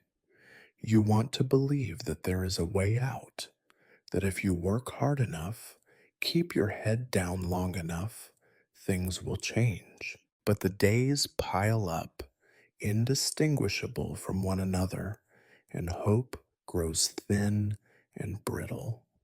You have seen too many women worn down by this life, their spirits broken long before their bodies give out. Some nights you cry in the darkness, muffling your sobs so the others do not hear. Other nights you lie awake, staring at the cracked ceiling, your mind racing with fear and anger and despair. You wonder what you have done to deserve this, what any of you have done. You try to remember a time when you felt safe, when you felt clean, when you believed that life could be something more than this endless grind of labor and shame. But the memories slip away, blurred by exhaustion and pain. You cling to the small things, a scrap of bread, a kind word, a moment's laughter with another worker. These are the things that keep you going, the tiny sparks of warmth in an otherwise cold and indifferent world. When the last of the work is done, you gather your things and slip out into the night. The air is colder now, heavy with the smell of smoke and damp earth. You pull your thin cloak tight around your shoulders and make your way home, careful to avoid the worst of the alleys, watching for shadows in every doorway. The city is quiet at this hour, but you know better than to feel safe. There are dangers here, too. Men who lurk in the darkness, looking for easy prey. Thieves who would take the last of your coins without a second thought. City guards who see you as nothing more than another problem to be dealt with, another mouth to feed. You hurry home, your feet numb, your heart heavy. You do not look up at the stars. You do not wish on them. You know better than to hope for miracles. You reach your room at last, a bare, cramped space that smells of mold and old straw. You sink onto your pallet, wrap yourself in your blanket, and close your eyes. For a moment, you let yourself imagine a different life, a life with warmth, with kindness, with dignity. But the image fades quickly, washed away by the reality of your existence. You sleep fitfully, haunted by the darkness of your profession, by the things you have seen and the things you cannot forget. You know that tomorrow will bring more of the same, more work, more pain, more humiliation. But you also know that you will endure because you must, because you have no choice, and because even in the darkest moments, a small, stubborn part of you refuses to give up. Night in the city falls not with peace, but with a heavy, suffocating silence that settles over the tangled streets and seeps in through every crack in your walls. Sleep is not so much a rest as a temporary escape, a leap into darkness in the hope that you will surface hours later unbroken. But more often than not, it is another ordeal. You lie curled on your thin pallet, wrapped in your only blanket, listening to the world outside. Sometimes there are shouts, a drunkard bellowing his sorrows, a couple fighting, a child crying for bread. Sometimes you hear nothing at all, and the quiet is worse, pressing in until your own breath feels too loud. The straw beneath you pokes through the cloth and pricks your skin, and you shift, but there is no comfort to be found. Cold air leaks in under the door and chills your feet. Your body is weary to the bone, but your mind will not settle. The day's memories churn behind your closed eyes. The client's leering grin, the slap of the mistress's voice, the ache in your fingers from too many hours hauling buckets. You try to count the coins you have hidden under the loose stone, to imagine the crust of bread you will buy tomorrow. But the numbers slip away, replaced by flashes of shame and fear. When sleep finally comes, it brings dreams that are anything but sweet. You find yourself back in the bathhouse, forever scrubbing at stains that grow and spread no matter how hard you work. The water turns red in the tub, blood swirling around your wrists. Clients jeer and point, their faces melting into sneering masks. You scrub and scrub, but nothing comes clean. Sometimes the nightmares are quieter, but just as cruel. You wander the city at night, lost and alone, the streets stretching on forever. Every doorway is shut to you. The windows are dark. Hunger gnaws at your belly. You pound on the doors, but no one answers. Your feet bleed on the stones. You call for help, but your voice makes no sound. On the worst nights, you dream of being chased, sometimes by clients, sometimes by faceless men in the darkness, sometimes by something formless and cold that whispers your name in a language you do not understand. You run, but your legs are heavy, your breath short. You wake with a gasp, heart hammering, sweat cooling on your skin, the taste of fear still thick in your mouth.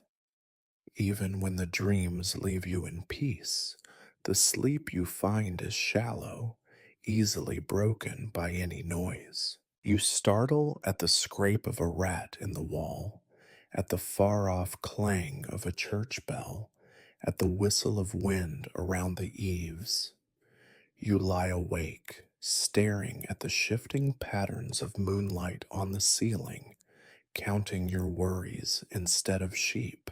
Sometimes you hear other women crying softly in the darkness. Sometimes you cry too, pressing your fist to your mouth to keep the sound inside. You do not want to wake the others. You do not want them to know how afraid you are, how tired, how close you are to breaking. But you know they feel the same. In the cold gray hours before dawn, you are all sisters in misery. In rare moments, you remember better nights. You remember dimly a mother's lullaby, a bed that was soft and smelled of fresh hay, a day when you did not ache from head to toe. These memories do not comfort you. Instead, they make the present all the harder to bear. The past is another country, one you can never visit again. You wake often, disoriented, not knowing if it is midnight or nearly morning. You reach for the coins you keep hidden to reassure yourself that they are still there. You listen for the others, for the sounds that mean you are not alone in your waking. Sometimes you pray, not for miracles, not anymore, but for the strength to get through another day, for the hope that the morning will not bring fresh disaster. You dread the dawn, but you dread the night more. You dread the way the darkness makes your fears grow larger, your loneliness heavier, your memories sharper and more cruel. You wish you could sleep without dreaming, but your dreams cling to you like cobwebs, impossible to brush away. When the sky finally begins to lighten, you do not feel rested. You rise from your pallet, bones aching, eyes gritty, heart leaden in your chest. Another day has begun. The nightmares linger at the edges of your thoughts, shadows that will not be banished by the weak, gray dawn. Still, you stand, stretch your limbs, pull your tattered tunic over your head, and begin the morning chores. There is no time for fear or sorrow. There is only the work and the hope that tonight's dreams will be gentler. You tell yourself that you are stronger than your nightmares, but you do not believe it. Not really. Even so, you endure because you must, because there is no other choice, and because, no matter how heavy the darkness, you know you will rise again when morning comes. You learn the city with your feet. Each dawn, after restless sleep, you rise and walk its crooked lanes and muddy alleys, carrying with you the scent of soap and lye that never fully leaves your skin.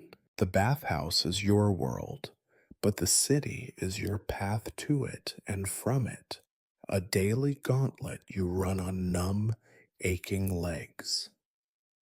The first thing you notice is the mud, always the mud. In dry weather, it is dust, turning your hem brown and filling your shoes with grit. In rain, which seems endless, it is a sucking, slippery paste that clings to your ankles and spatters your skirt with filth. The streets are never clean. Cartwheels gone to animal dung into the ground, and the refuse of the night, offal from the market, ash from the hearth, even the buckets of waste thrown from windows, waits for the unlucky or unwatchful to step in it. You keep your eyes low and learn to hop aside at the warning cry of Gardes Low before another household empties its night pot into the gutter. You avoid the main square when you can.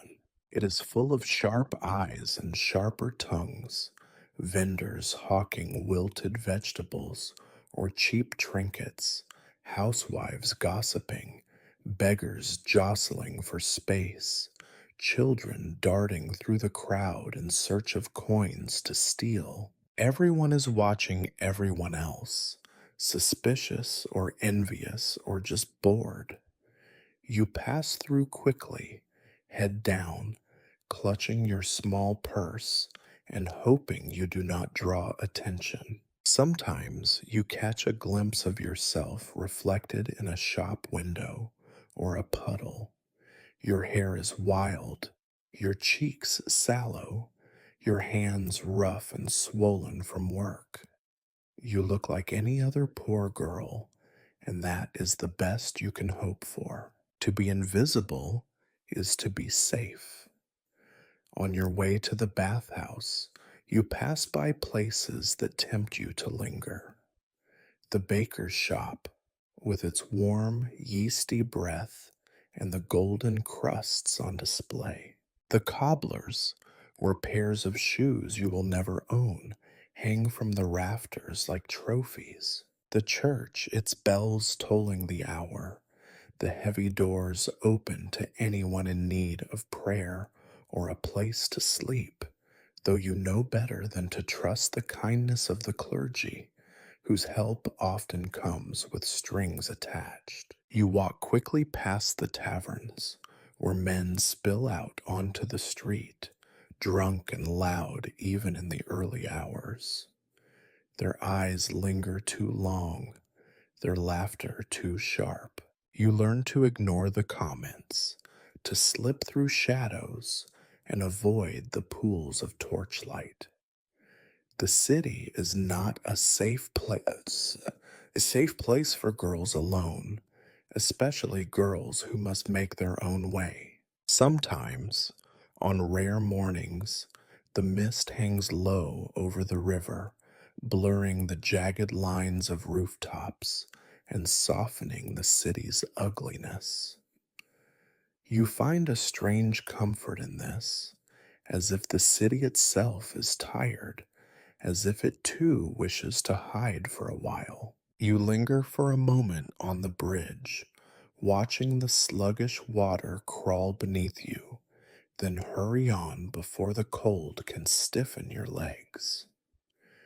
You are not the only one making these journeys. You see other workers, washerwomen hauling baskets of linens, fishwives trundling their carts to market, apprentices running errands for their masters. You see them in the same streets every day, and though you do not speak, you share a look of recognition, a brief nod that says, "Yes, I see you. I know your life, because it is not so different from my own." There are richer folk, too, gliding by in fine cloaks, their boots never touching the mud, their faces pinched with the effort of ignoring those around them. They do not meet your gaze. You step aside, making yourself small, and wonder how it must feel to walk without fear, to be noticed only in ways you wish. Sometimes, as you walk home at night, the city changes. The darkness settles like a blanket, muffling sound, stretching the shadows. You clutch your cloak tighter, your pace quickening. You avoid the darkest corners, the abandoned houses where voices whisper behind broken shutters. Every sound is magnified, a rat's squeak, the clatter of distant hooves, the wind whistling between buildings.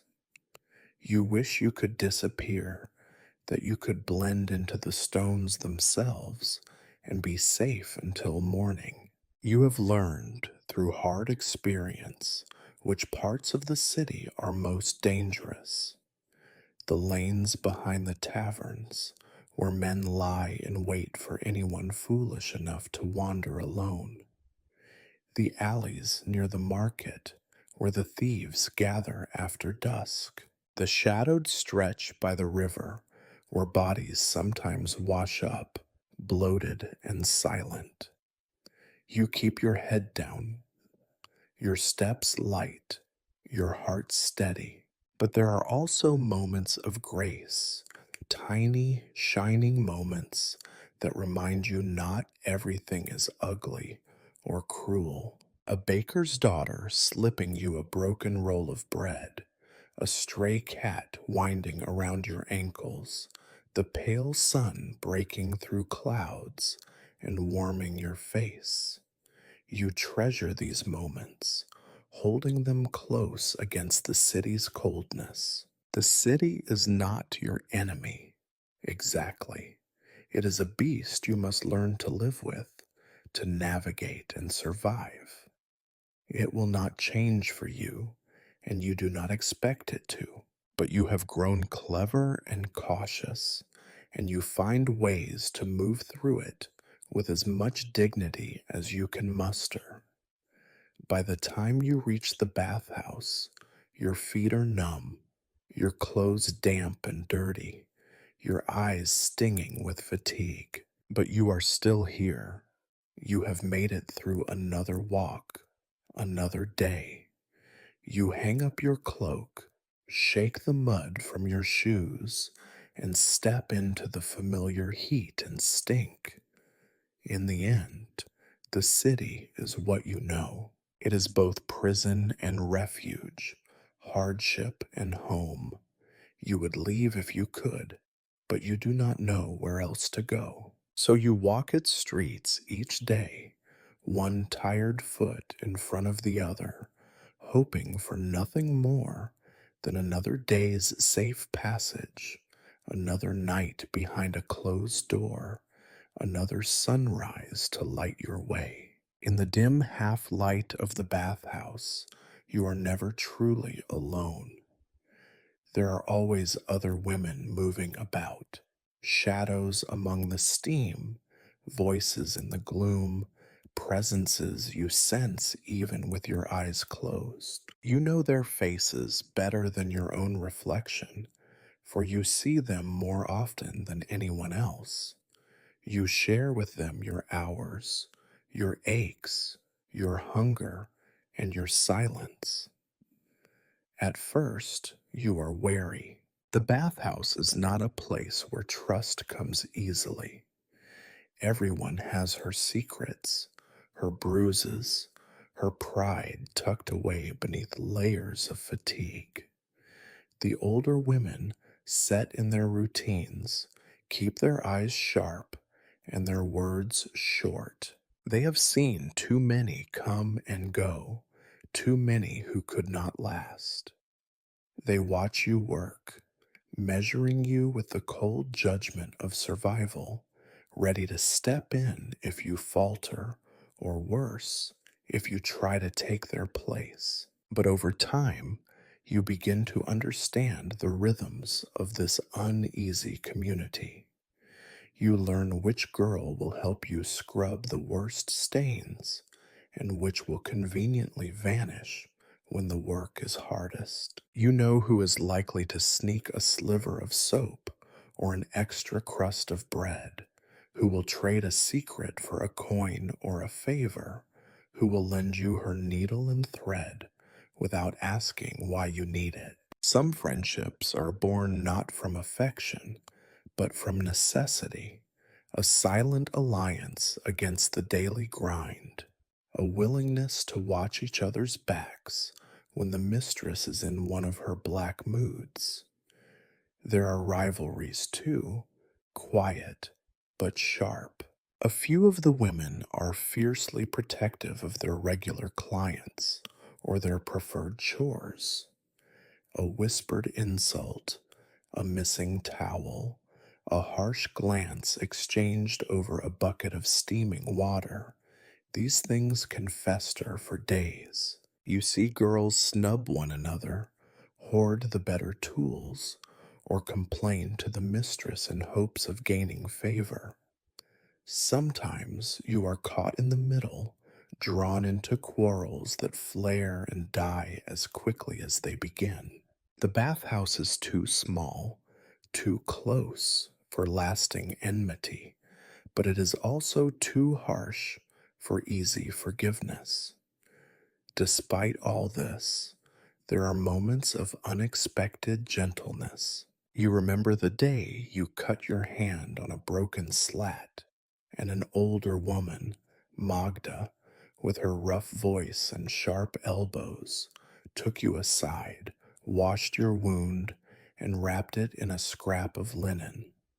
She did not smile, nor did she expect thanks. Later, she slipped you a chunk of onion bread from her dinner, and you understood that in this place, care is given in actions, not words. Some evenings, when the day's work is done and the mistress's footsteps have faded, you gather with the others in the back room.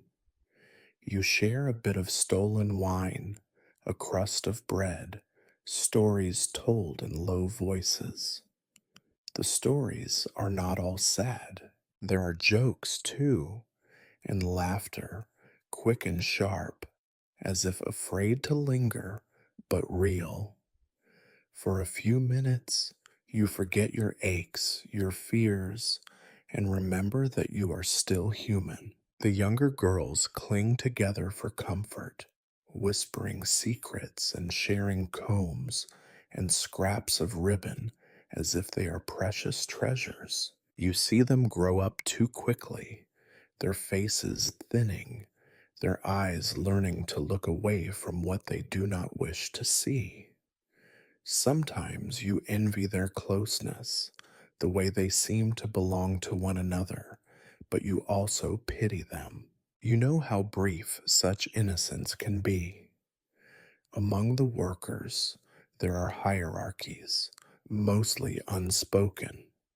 Those who have been here longest set the tone. They know the tricks, the shortcuts, the best ways to please the mistress and avoid her wrath. They are the first to grab the warmest spot by the hearth or to claim the softer of the two threadbare blankets in the sleeping room. But with experience comes responsibility. When something goes wrong, a client's valuables go missing, a tub breaks or a fight breaks out, It is the senior women who must answer to the mistress, who take the blame or mete out punishment among the others. Sometimes a new girl arrives, wide eyed and frightened, her hands trembling as she scrubs. The others watch her, remembering their own first days. If she is quick to learn, someone will show her the ropes, offer advice, warn her of which clients to avoid, which chores are worst, and how to make her meager wages last. If she is slow, she is left to fend for herself. The city is not kind to the helpless. You notice over time that true kindness is rare, but all the more precious for it. A gentle touch, a sympathetic look, a whispered word of encouragement. These are gifts in a place that gives so little. You cherish them when they come and try, in your own small way, to offer them to others when you can. But the pressure of survival makes saints of no one. When food is scarce, or the mistress is especially cruel, tempers flare, words are exchanged, tears shed, even blows traded in the dark. Yet by morning, you are back at your posts, the quarrels buried beneath the day's chores, your shared hardship smoothing over the cracks. You dream sometimes of what it would be like to have friends outside the bathhouse, to laugh with someone without fear, to trust without calculation. You imagine a world where you are not at always competing, not at always looking over your shoulder, but you wake to the reality that these women are the closest thing to family you have. You may not love each other, but you endure together. When the mistress is in a rare good mood, she lets you take turns leaving early or grants an extra scrap of food for a job well done. These small mercies are celebrated quietly. A nod, a shared smile, the feeling that for one moment you are not just laborers, but a group of survivors bound by a stubborn, necessary solidarity. You know that tomorrow will bring fresh rivalries, new slights, more secrets whispered behind hands. But for tonight, you sleep a little easier, warmed by the knowledge that in a world so cold and unforgiving, you are not alone. The bathhouse is not a place of comfort, but together you and the other women carve out scraps of compassion and dignity enough to keep going. That is more than many have, and for now, it is enough. Each morning you rise with the sense that time is slipping through your fingers like dirty water through a cracked bucket. The bell tolls for sunrise, and the day begins, not because you are ready, but because the city commands it. There is no gentle awakening, no pause for breath or thought, just the relentless, grinding cycle of tasks that stretch from the first faint light to the choking dark of midnight. Your time is not your own. It belongs to the bathhouse, to the clients, to the city. The hours are measured not in clocks or in leisure, but in buckets hauled, towels wrung, and backs scrubbed. You lose count of the number of times you fill the basins, how many times you lift the kettle to pour more hot water, how many times you wring your hands in exhaustion or frustration. Each day blurs into the next, so that sometimes you forget which is which. It hardly matters, for they are all the same. There are days when you catch a glimpse of sunlight through the warped window and, for a moment, wish to chase it. You long to run through the market square, to pause in the churchyard and feel the grass beneath your bare feet, to sit and watch the river glint in the afternoon. But these are idle dreams, and you know it. The bathhouse demands all your energy. If you are lucky, you might snatch a few minutes to eat a crust of bread in the shadowy corner, but even that is hurried, a meal snatched between the mistress's commands and the next rush of clients. You become an expert at making do with little, little food, little rest, little comfort, little peace. Sleep is never enough. Even when you finally collapse onto your straw pallet, your mind is still racing through the day's tasks. Did you scrub that tub well enough? Did you remember to return the soap? Did the mistress notice the chip in the basin or the water spilled on the floor until you are wrenched awake by the first creak of morning footsteps? Sometimes you try to count the hours as you work, but the effort only wearies you further. The bell in the church tower marks the quarters, the half, the hour, but the sound is only a distant reminder of how far you are from rest. It tolls for the rich, for those with the luxury to choose how they spend their days. For you, the bells are simply a warning that you must move faster, hurry to finish before the next client arrives. Your body keeps its own clock, telling time in aches and hunger.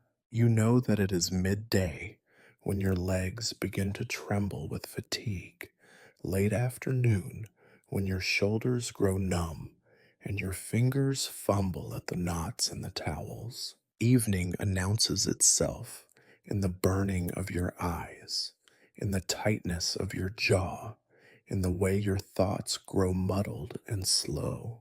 When the last client finally leaves, when the mistress at last allows you to rest, you feel as though you have lived an entire lifetime in a single day.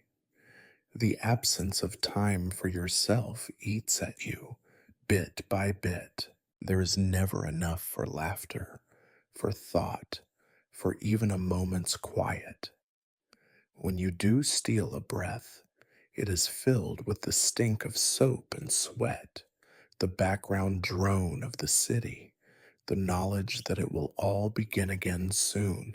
You think sometimes of the old tales, of kings and queens who idled away the hours in gardens or courts, and wonder if such people exist anywhere outside of stories. In your world, time is as precious and as scarce as silver. Your tasks bleed into one another so that you perform them almost without thinking. Scrub, rinse, wring, sweep, repeat. Your hands move even when your mind wanders. You speak without hearing your own words. The sameness is numbing. Sometimes you envy the women who grow hard and silent, who seem untouched by the boredom and exhaustion. Other times you pity them, sensing how small their worlds have become. The mistress watches over the workers with the single minded intensity of a jailer. If she catches you pausing, she snaps your name, demands you fetch another bucket, tidy another shelf, find something, anything, to keep you moving. She does not believe in idleness. She reminds you often that time wasted is money lost, and that money lost means hunger for all. When you do find a spare moment, you cling to it fiercely. A joke whispered with a friend as you fold the towels. A brief rest in the patch of sunlight that falls through the open door, the chance to wash your hands in a trickle of fresh water before it turns gray with use. You store these moments like jewels in your memory, proof that your life is not only labor and dirt. Sometimes the ache of missing time is sharpest when you remember what you are missing, the chance to dream, to plan, to change your fate. You watch as the seasons pass, the trees budding, the river swelling, the first frost sparkling on the windowsill, and realize you are always standing in the same place, always repeating the same tasks. The world outside moves on, but you are caught in a web that does not loosen. You wonder what you would do if you had a day or even an hour truly for yourself. Would you sleep? Would you find a quiet place and simply sit, letting your thoughts drift? Would you dare to wish for something more, a different life, a softer world, a day without pain or fear? The thought is almost too much to bear. You push it aside, focusing instead on the next task, the next demand, the next hour to be endured. For now, time belongs to others. You are a ghost, haunting the bathhouse, invisible except when needed. You measure your days not in joy, but in survival, in the strength to keep going even when you are certain you cannot. And when you finally close your eyes at night, time slips away from you once again, only to return in the morning as unyielding as ever. So you rise and begin again, knowing that your hours will be swallowed by the bathhouse, the city, and the endless grinding march of days. It is not fair. It is not right. But it is all you have. You might think that, working in a bathhouse, you would have endless opportunities to care for your own body. The irony, of course, is sharper than lye soap in a fresh wound. You spend your days coaxing warmth and cleanliness from dirty water for others, but when it comes to yourself, there is hardly a scrap of time or a trickle of hot water left. Your hands tell the story first. Swollen knuckles, fingers split and raw, nails broken and forever rimmed with black. No amount of scrubbing will make them pretty. You do what you can at the end of the day. Dab a little grease if you can beg or barter it from the kitchen, or wrap your palms in old linen when the ache is too much to bear. Sometimes one of the older women will press a salve into your hand, a secret recipe handed down from her mother, made with animal fat and herbs filched from the garden. You cherish it like treasure, meting out tiny dabs to last as long as possible. Your feet fare no better. The bathhouse floor is always wet, and your shoes, if you can call them shoes, are stiff and brittle, patched so many times there is more thread than leather. The cold creeps up from the flagstones, numbing your toes, and the heat from the fire only ever reaches your knees. By night, you rub your soles, press your thumbs into the aches, and pray for the skin not to crack and bleed. You once saw a girl lose half her big toe to rot after an autumn of standing in puddles. She left the bathhouse soon after, limping into the streets, never to return. Your back is a map of pain, every muscle pulled, every bone aching, every vertebra a silent scream by sundown. At first, you tried to stretch, to roll your shoulders, to ease the tension. Now, you simply grit your teeth and keep going. You have seen women twice your age stooped like question marks, their hands clawed, their necks stiff. You know what waits if you last long enough in this work. The worst, though, is what you cannot see. The constant gnawing hunger, the fatigue that settles deep in your bones, the low, ever present ache in your belly from bad food or not enough of it. You get by on crusts and scraps, and sometimes a kind client leaves you an apple or a bit of cheese, but these are rare gifts. You eat quickly, on your feet, always alert for the mistress's voice or a client's demand. There is no pleasure in food, only relief when your stomach stops twisting. Bathing is its own bitter joke. If you are lucky, at the end of a long day, there might be a few buckets of warm water left. Not clean, not really warm, but better than nothing. You snatch moments to splash your face and neck, to rub your arms with a scrap of soap, to scrape the worst of the grime from under your nails. Sometimes, if you close your eyes, you can almost imagine what it would feel like to step into a clean tub, to soak away the day's toil, to emerge refreshed and new. Almost. In truth, you always finish your bath colder and shivering, your hair still greasy, your skin stinging from the rough towel. Illness stalks you and your colleagues like a shadow. You cough all winter, your chest tight and raw, your nose running. You patch yourself with whatever is at hand: boiled onion, hot water and vinegar, a clove of garlic if you can steal one.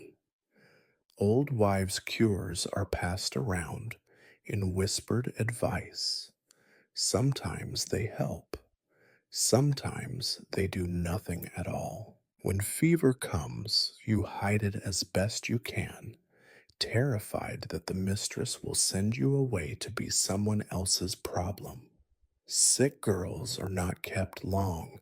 There are other kinds of care, those small, almost invisible rituals you cling to for the sake of your own sanity. You tie your hair back with a bit of ribbon when you can, picking out the lice each night, trying not to think about the hundreds of tiny eggs stubbornly clinging to every strand. You mend your tunic with neat, tiny stitches, proud of the places where your repairs have made the fabric stronger than before. If you find a flower growing near the river, you tuck it behind your ear for a few moments before someone laughs and you flick it away.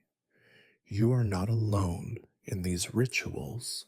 The other women tend to their own needs in secret, snatching minutes before the day's chaos begins or after the mistress has left for the night. You catch glimpses, a quick brush through tangled hair, a smear of pig fat on a cracked heel, a scrap of cloth pressed to a bleeding finger. Sometimes, on a rare evening, you share your treasures: a sprig of mint, a dollop of honey, a sliver of precious scented soap. You swap remedies and warnings, marvel at the shape of your own resilience. But most of all, you learn to live with neglect. You learn to ignore the things you cannot fix: the constant itch of unwashed clothes, the rash that never quite fades, the ache that gnaws behind your eyes by candlelight. You make peace with dirt, with pain, with the knowledge that your body is wearing down faster than it should. Yet sometimes, in the quiet just before sleep, you remember how it felt to be cared for. You recall a mother's gentle hand or a sister's soft song, the memory almost too tender to bear. You wonder if anyone will ever look at you again and see more than labor, more than a worn out shell. For a moment, you allow yourself the fantasy, a bath that steams, a meal that satisfies, a bed that welcomes. Then you turn away, douse the candle, and let the dark wash over you. Your body is battered, yes, but it is yours, and you cling to that ownership stubbornly. You carry it forward one day at a time until the next ache, the next demand, the next moment of rare and precious care. You endure because you must, because there is no other way, and because, against all sense, you believe there is still something within you worth keeping whole, if only for yourself. As you scrub another tub in the endless twilight, your mind sometimes drifts, slipping away from the damp and cold and stink, away from the sting of lie and the ache in your shoulders. Instead, you remember. Memory, like a secret you keep pressed to your chest, is both a comfort and a wound. It reminds you of what you have lost and, sometimes, of what you are still fighting for, even if you cannot quite name it. You remember a time before the bathhouse, before the city's filth had soaked into your very bones. There was once a house, a small, crooked thing, but warm, with a fire that crackled in the hearth. There was a mother who brushed your hair and a father who made you laugh, even when his boots were worn through. There were siblings, noisy and hungry and bright eyed, who chased each other through the fields until the sun set and the world turned gold. Those days were not easy. There was hunger, yes, and the work never stopped. But there was space and air and the scent of wet grass in the morning. Your hands were rough even then, but you did not mind. You scrubbed potatoes and carried water, but you were not alone. The sky seemed bigger, the world a place with possibilities. Even hardship felt less sharp when shared. You remember the taste of sweet apples, the way a river felt in summer, cold and wild against bare legs. You remember the first snow, when you were small enough to believe that the world could be transformed overnight, made clean and soft and new. You remember stories told by candlelight, some frightening, some silly, all woven with laughter and love. You remember singing, sometimes, when the work was done, voices blending together in the close air. Those memories are all that is left of that life. You do not speak of it here. The bathhouse is not a place for old joys. The other women do not ask about your past, just as you do not ask about theirs. It is an unspoken rule born of kindness and self preservation. You each carry your losses quietly, guarding the few good memories from the world's dirt. You also remember the change, the slow tightening of hunger, the year the crops failed, the day your father did not come home, the winter your mother grew too thin, too quiet. You remember walking to the city, clutching a single bundle, your shoes worn through, the taste of fear thick in your mouth. You remember learning quickly that the city has no patience for grief, that its stones are cold and its people colder. You remember begging for bread, for a place to sleep, for someone to see you. You learned the bathhouse quickly, learned to keep your eyes down, your hands busy, your voice soft, learned the price of mistakes, learned what it means to be invisible. The memories of before became sharper for a while, then dulled with time, smoothed by repetition and fatigue. Sometimes, though, a smell or a sound will bring them rushing back. The crackle of a fire, the scent of fresh apples at the market, the softness of a song hummed under your breath. For a heartbeat, you are a child again, before the city swallowed you whole. For a heartbeat, you believe that you could return to that life, or at least to some version of it. You find, too, that the memories can be a curse. They make you bitter, sometimes resentful of what was stolen from you, angry at the unfairness of it all. You look at your hands, older, rougher than they should be, and you want to scream at the world for making you grow up too fast, for making you choose survival over hope. The other women have their memories too. Now and then, on a rare quiet night, one will share a story of a sister left behind, of a lover lost, of a home far away and long gone. The stories are always short, told with a shrug or a laugh, but you recognize the sorrow behind the words. You learn to listen, and in listening, to offer what comfort you can. You notice that the younger girls have fewer memories, or at least fewer that they share.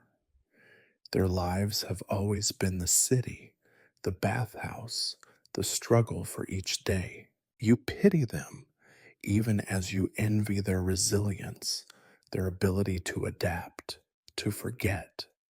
You wonder if you will ever forget, if the past will ever stop haunting you. But even as you work, day after day, you hold on to your memories. You let them fill the small spaces in your heart that have not yet hardened. They are a kind of quiet rebellion, a way of reminding yourself that you are not always what you are now, that you are more than a pair of working hands or a bowed back. They are a promise, however faint, that something softer, something kinder, might still be possible. Sometimes, as you lay down to sleep, you whisper a name or a song or a prayer from your childhood. You do not believe it will change anything.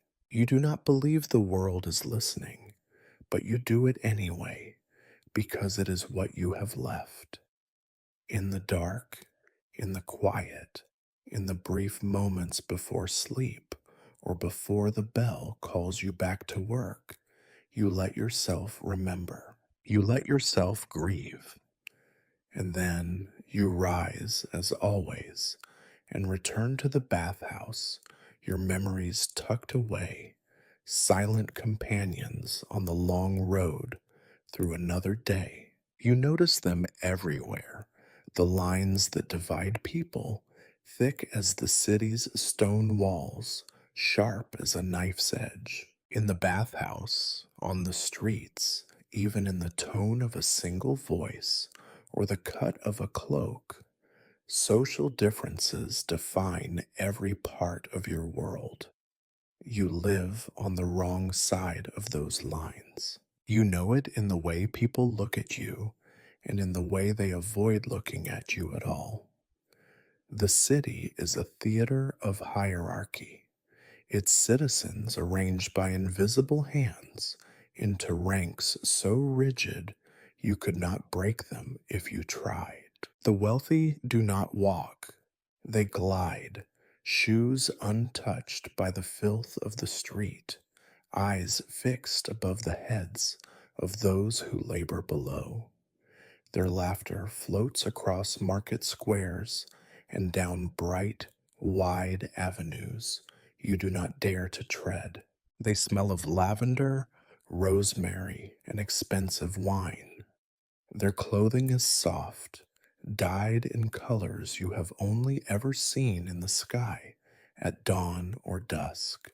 Sometimes a lady or a lord's servant comes to the bathhouse, delivering a message or, on rare occasion, bringing their master's child for a wash.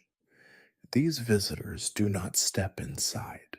They stand at the threshold, sneering or wrinkling their noses as if your world is not simply dirty, but poisonous. They speak to the mistress, never to you, and when they leave, their coins glint more with contempt than generosity. Then there are the merchants, the almost rich, who straddle the line between the world of labor and the world of leisure. Some of them come to the bathhouse with airs, barking orders, boasting of their latest deals, refusing to share a tub or even a towel with the common sort. Others are only a generation removed from poverty themselves, still smelling faintly of fish or smoke, their hands calloused from honest work. You can sometimes spot the difference in the way they tip. The ones who remember hardship leave a coin, a smile, a soft word. The rest leave nothing but complaints. And then, of course, there are people like you, the poor, the laborers, the invisible. You recognize your own in the stoop of a back, the roughness of a hand, the way someone wraps a crust of bread to save for later. You speak little because words cost energy, but there is a camaraderie, a fellowship in endurance. In the market, you trade gossip with the fishwives, nod at the washerwomen, barter scraps with the beggar boys. Your lives overlap at the edges, a constant negotiation for scraps of dignity. You notice how the city itself is built to enforce these differences. The fine houses cluster on the hill, surrounded by high walls and guarded gates. The market and bathhouse sit lower, near the river, where the smell of filth is sharpest and the rats are boldest.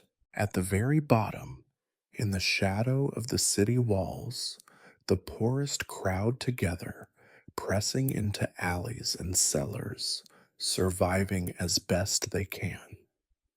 Sometimes, on rare errands, you walk past the great houses. You see windows glowing with candlelight, gardens heavy with roses and yew, servants bustling in the background.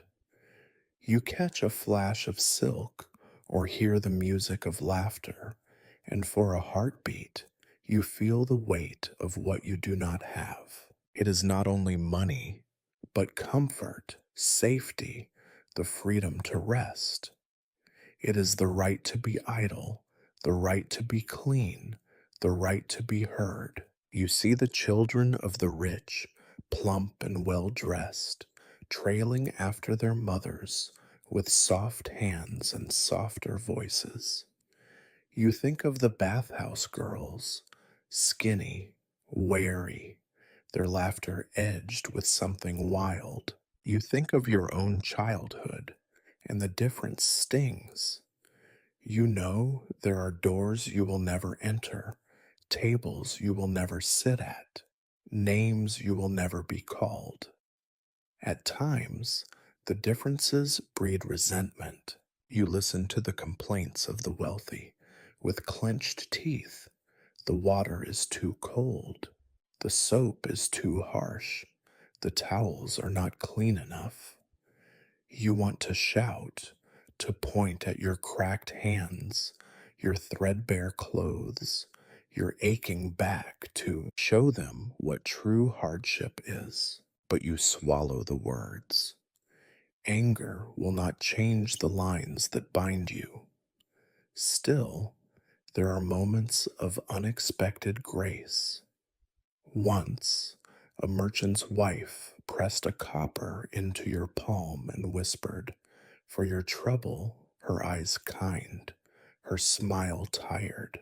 Another time, a priest offered a blessing as you passed, his hand warm on your bowed head. These are exceptions, bright threads in the gray fabric of daily life.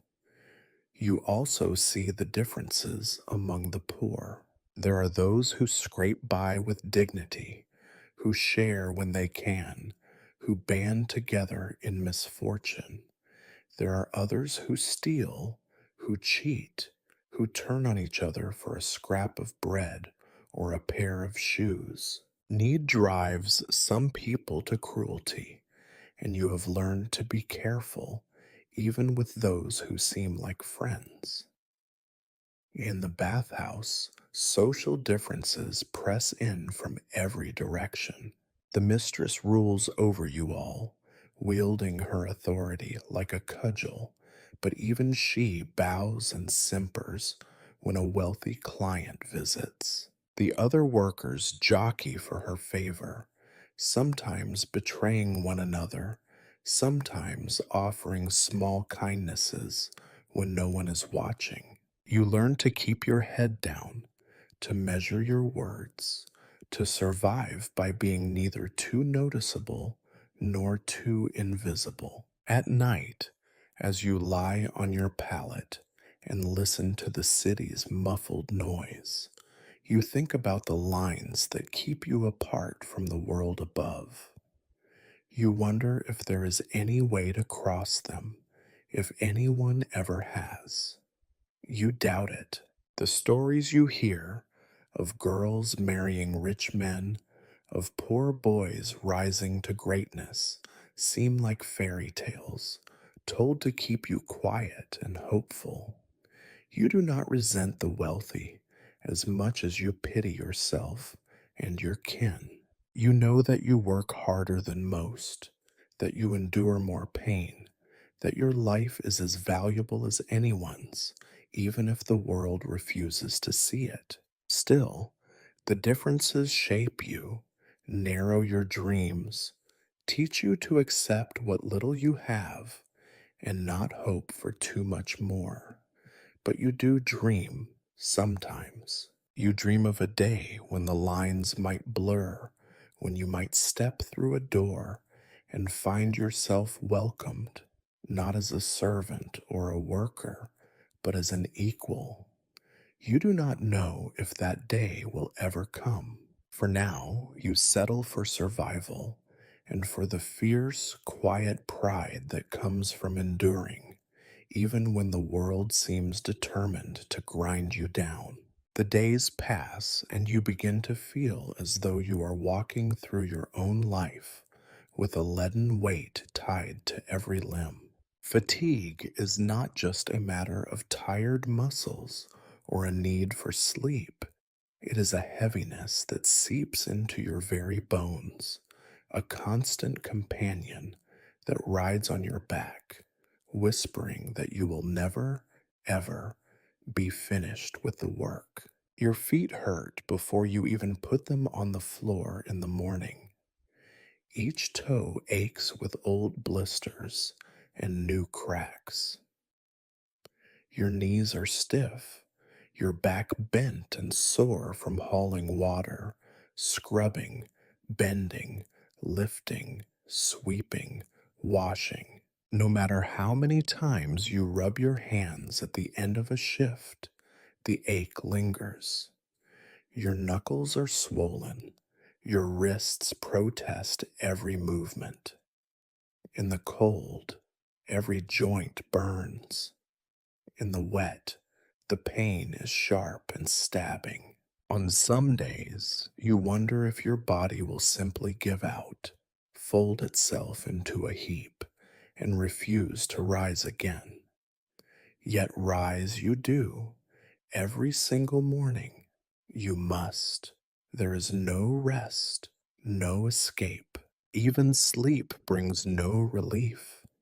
You dream of tubs that never empty, towels that never dry, endless lines of clients with faces you cannot quite see, always waiting, always angry, always demanding more. Sometimes you wake in the middle of the night, gasping for breath, heart pounding, your hands curled as if still gripping a bucket.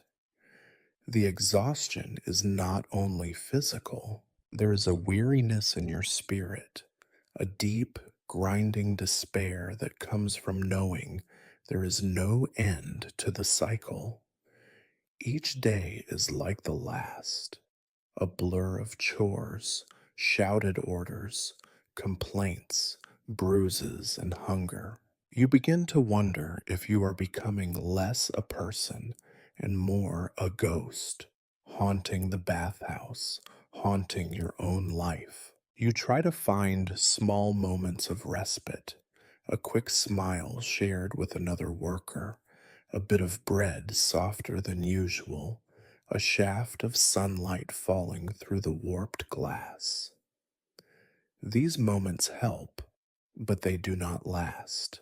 They are pebbles thrown into a bottomless well. The gloom closes over them quickly, and you are left staring at the same old walls, the same stains on the floor, the same fatigue etched into your face. Despair creeps in at the edges of your mind, especially when illness spreads among the workers. Coughs echo through the bathhouse, each one a grim reminder of how fragile you all are. You watch the older women, stooped and broken, and wonder if you will survive to their age, or if something smaller, a fever, a fall, a single cruel winter, will carry you away before your time. Some days you consider leaving, just slipping away into the night, disappearing into the labyrinth of the city, never looking back. But you know, as all the workers know, that there is nowhere to go. The streets are no kinder than the bathhouse. Hunger and cold are just as brutal beyond its doors.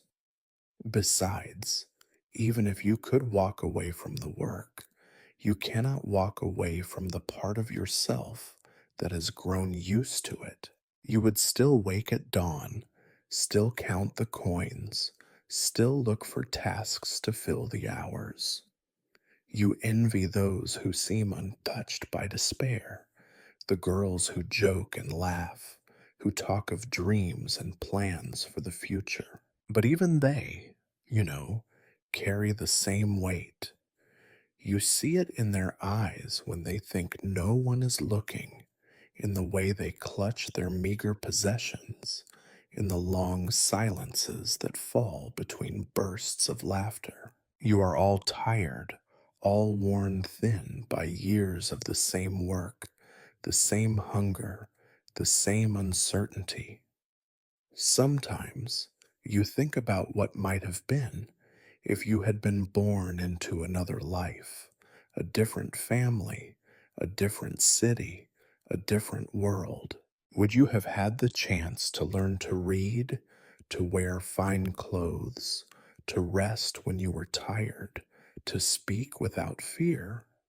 These thoughts are dangerous. They make the bathhouse seem even darker, the cold more biting, the day longer. There are moments, late at night especially, when you almost give in to despair, when you wonder what the point of it all is. You are only one among many, another nameless woman doing dirty work for little reward, your life as easily overlooked as a drop of water in the river.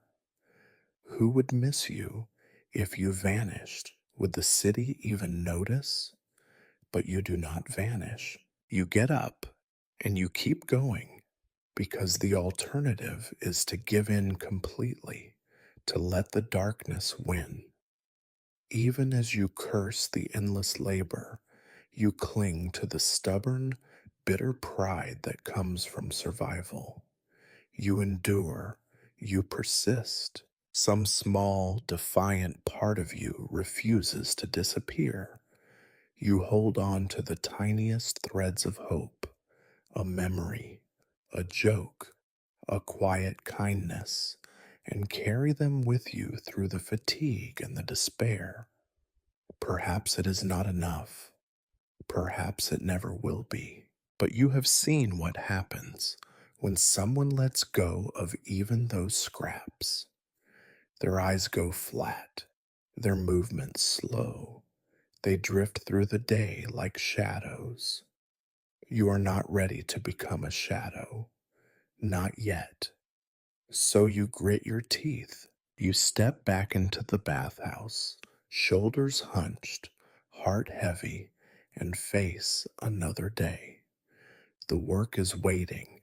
The city will not pause. And you, tired and aching as you are, will keep moving, one foot in front of the other, until you cannot move anymore. Because you must. Because there is no other choice. Because in some stubborn corner of your soul, you still hope for something, anything better. You might imagine, after all these years, that you would become numb to it. The ache in your bones, the stench in your nostrils, the endless repetition of hard hands and harder faces. You might think that eventually you would no longer notice the dirt under your nails or the cold that creeps through your thin blanket at night. But hopelessness, you learn, is not numbness. It is a constant, gnawing presence, like a stone in your shoe you can never shake loose. You wake before dawn, staring at the sagging ceiling, the faint mold blooming in the corners. The air tastes stale, and your first breath of the day already carries a kind of resignation. You lie there for a moment, the silence heavy, listening to the distant drip of water from the eaves. You do not want to move, but you know you will. You always do. As you shuffle from your pallet, you realize you no longer hope for change. You no longer dream that tomorrow will be better, that a kind stranger will lift you from the bathhouse, that your hands will heal, or your belly will ever be truly full. The other women around you stir in their sleep, faces hollowed by the same relentless grind. They do not speak of escape anymore. Even their jokes have grown thin and brittle, laughter edged with bitterness. Hope is for the young, for the newly arrived, for those who have not yet learned the lesson of endurance. The city outside is just as gray, just as unwelcoming as the rooms you inhabit. Each morning, as you walk the same muddied streets, you feel the world shrinking around you, becoming smaller, colder. The rich pass by, their cloaks swept high above the muck, eyes fixed somewhere far above you. The city guards do not see you unless you get in their way. Even the merchants and beggars seem to form a world apart, one you watch but never join. Inside the bathhouse, the day passes in slow, grinding increments. The same complaints from the mistress, the same demands from clients, the same endless cycle of filth, scrubbing, rinsing, and disappointment. When you look at your hands, you see not just cracks and calluses, but the history of every day you have spent here, each one an echo of the last, each one leaving its mark. You have forgotten when you last thought of the future as something that belonged to you. Your world has contracted to the space between waking and sleeping, to the count of coins at night, to the feeling of wet linen clinging to your arms. You do not make plans. You do not think of escape, not really. Even when a traveler's tale stirs some spark of longing, some story of new lands, new lives, you find yourself turning away, unwilling to be hurt by dreams again. Hopelessness is heavy, but it is also a kind of armor. It protects you from the sharpness of disappointment, from the cut of longing. You see it in the eyes of the other workers, the way they move from task to task, efficient, silent, resigned. You see it in yourself, in the way your voice grows flat, in the way you stop noticing when your feet are wet or your back aches. You learn not to wish. You learn only to endure. Yet even this surrender is not a clean break. Sometimes, without warning, something will crack the shell. A song hummed by a mother to her child as she bathes him in your tub. The soft green of moss on a stone. A memory, sharp and clear, of sunlight on water, of laughter in a field. For an instant, hope flares, painful in its brightness.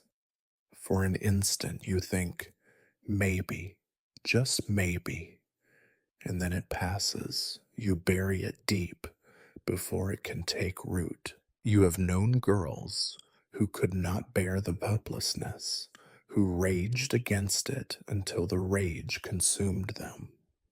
They ran away, or drank themselves into oblivion, or fell in with men who promised escape but delivered only more pain. You have seen the city swallow them, and you have seen the bathhouse close around their absence like water around a sinking stone. So you do not rage, you do not cry out. You become, instead, something sturdy and silent, a stone in the current, unremarkable but unmoving. You take your place in the gray rhythm of days, letting hopelessness steady your steps. It becomes easier in some ways, less room for disappointment, fewer sharp edges.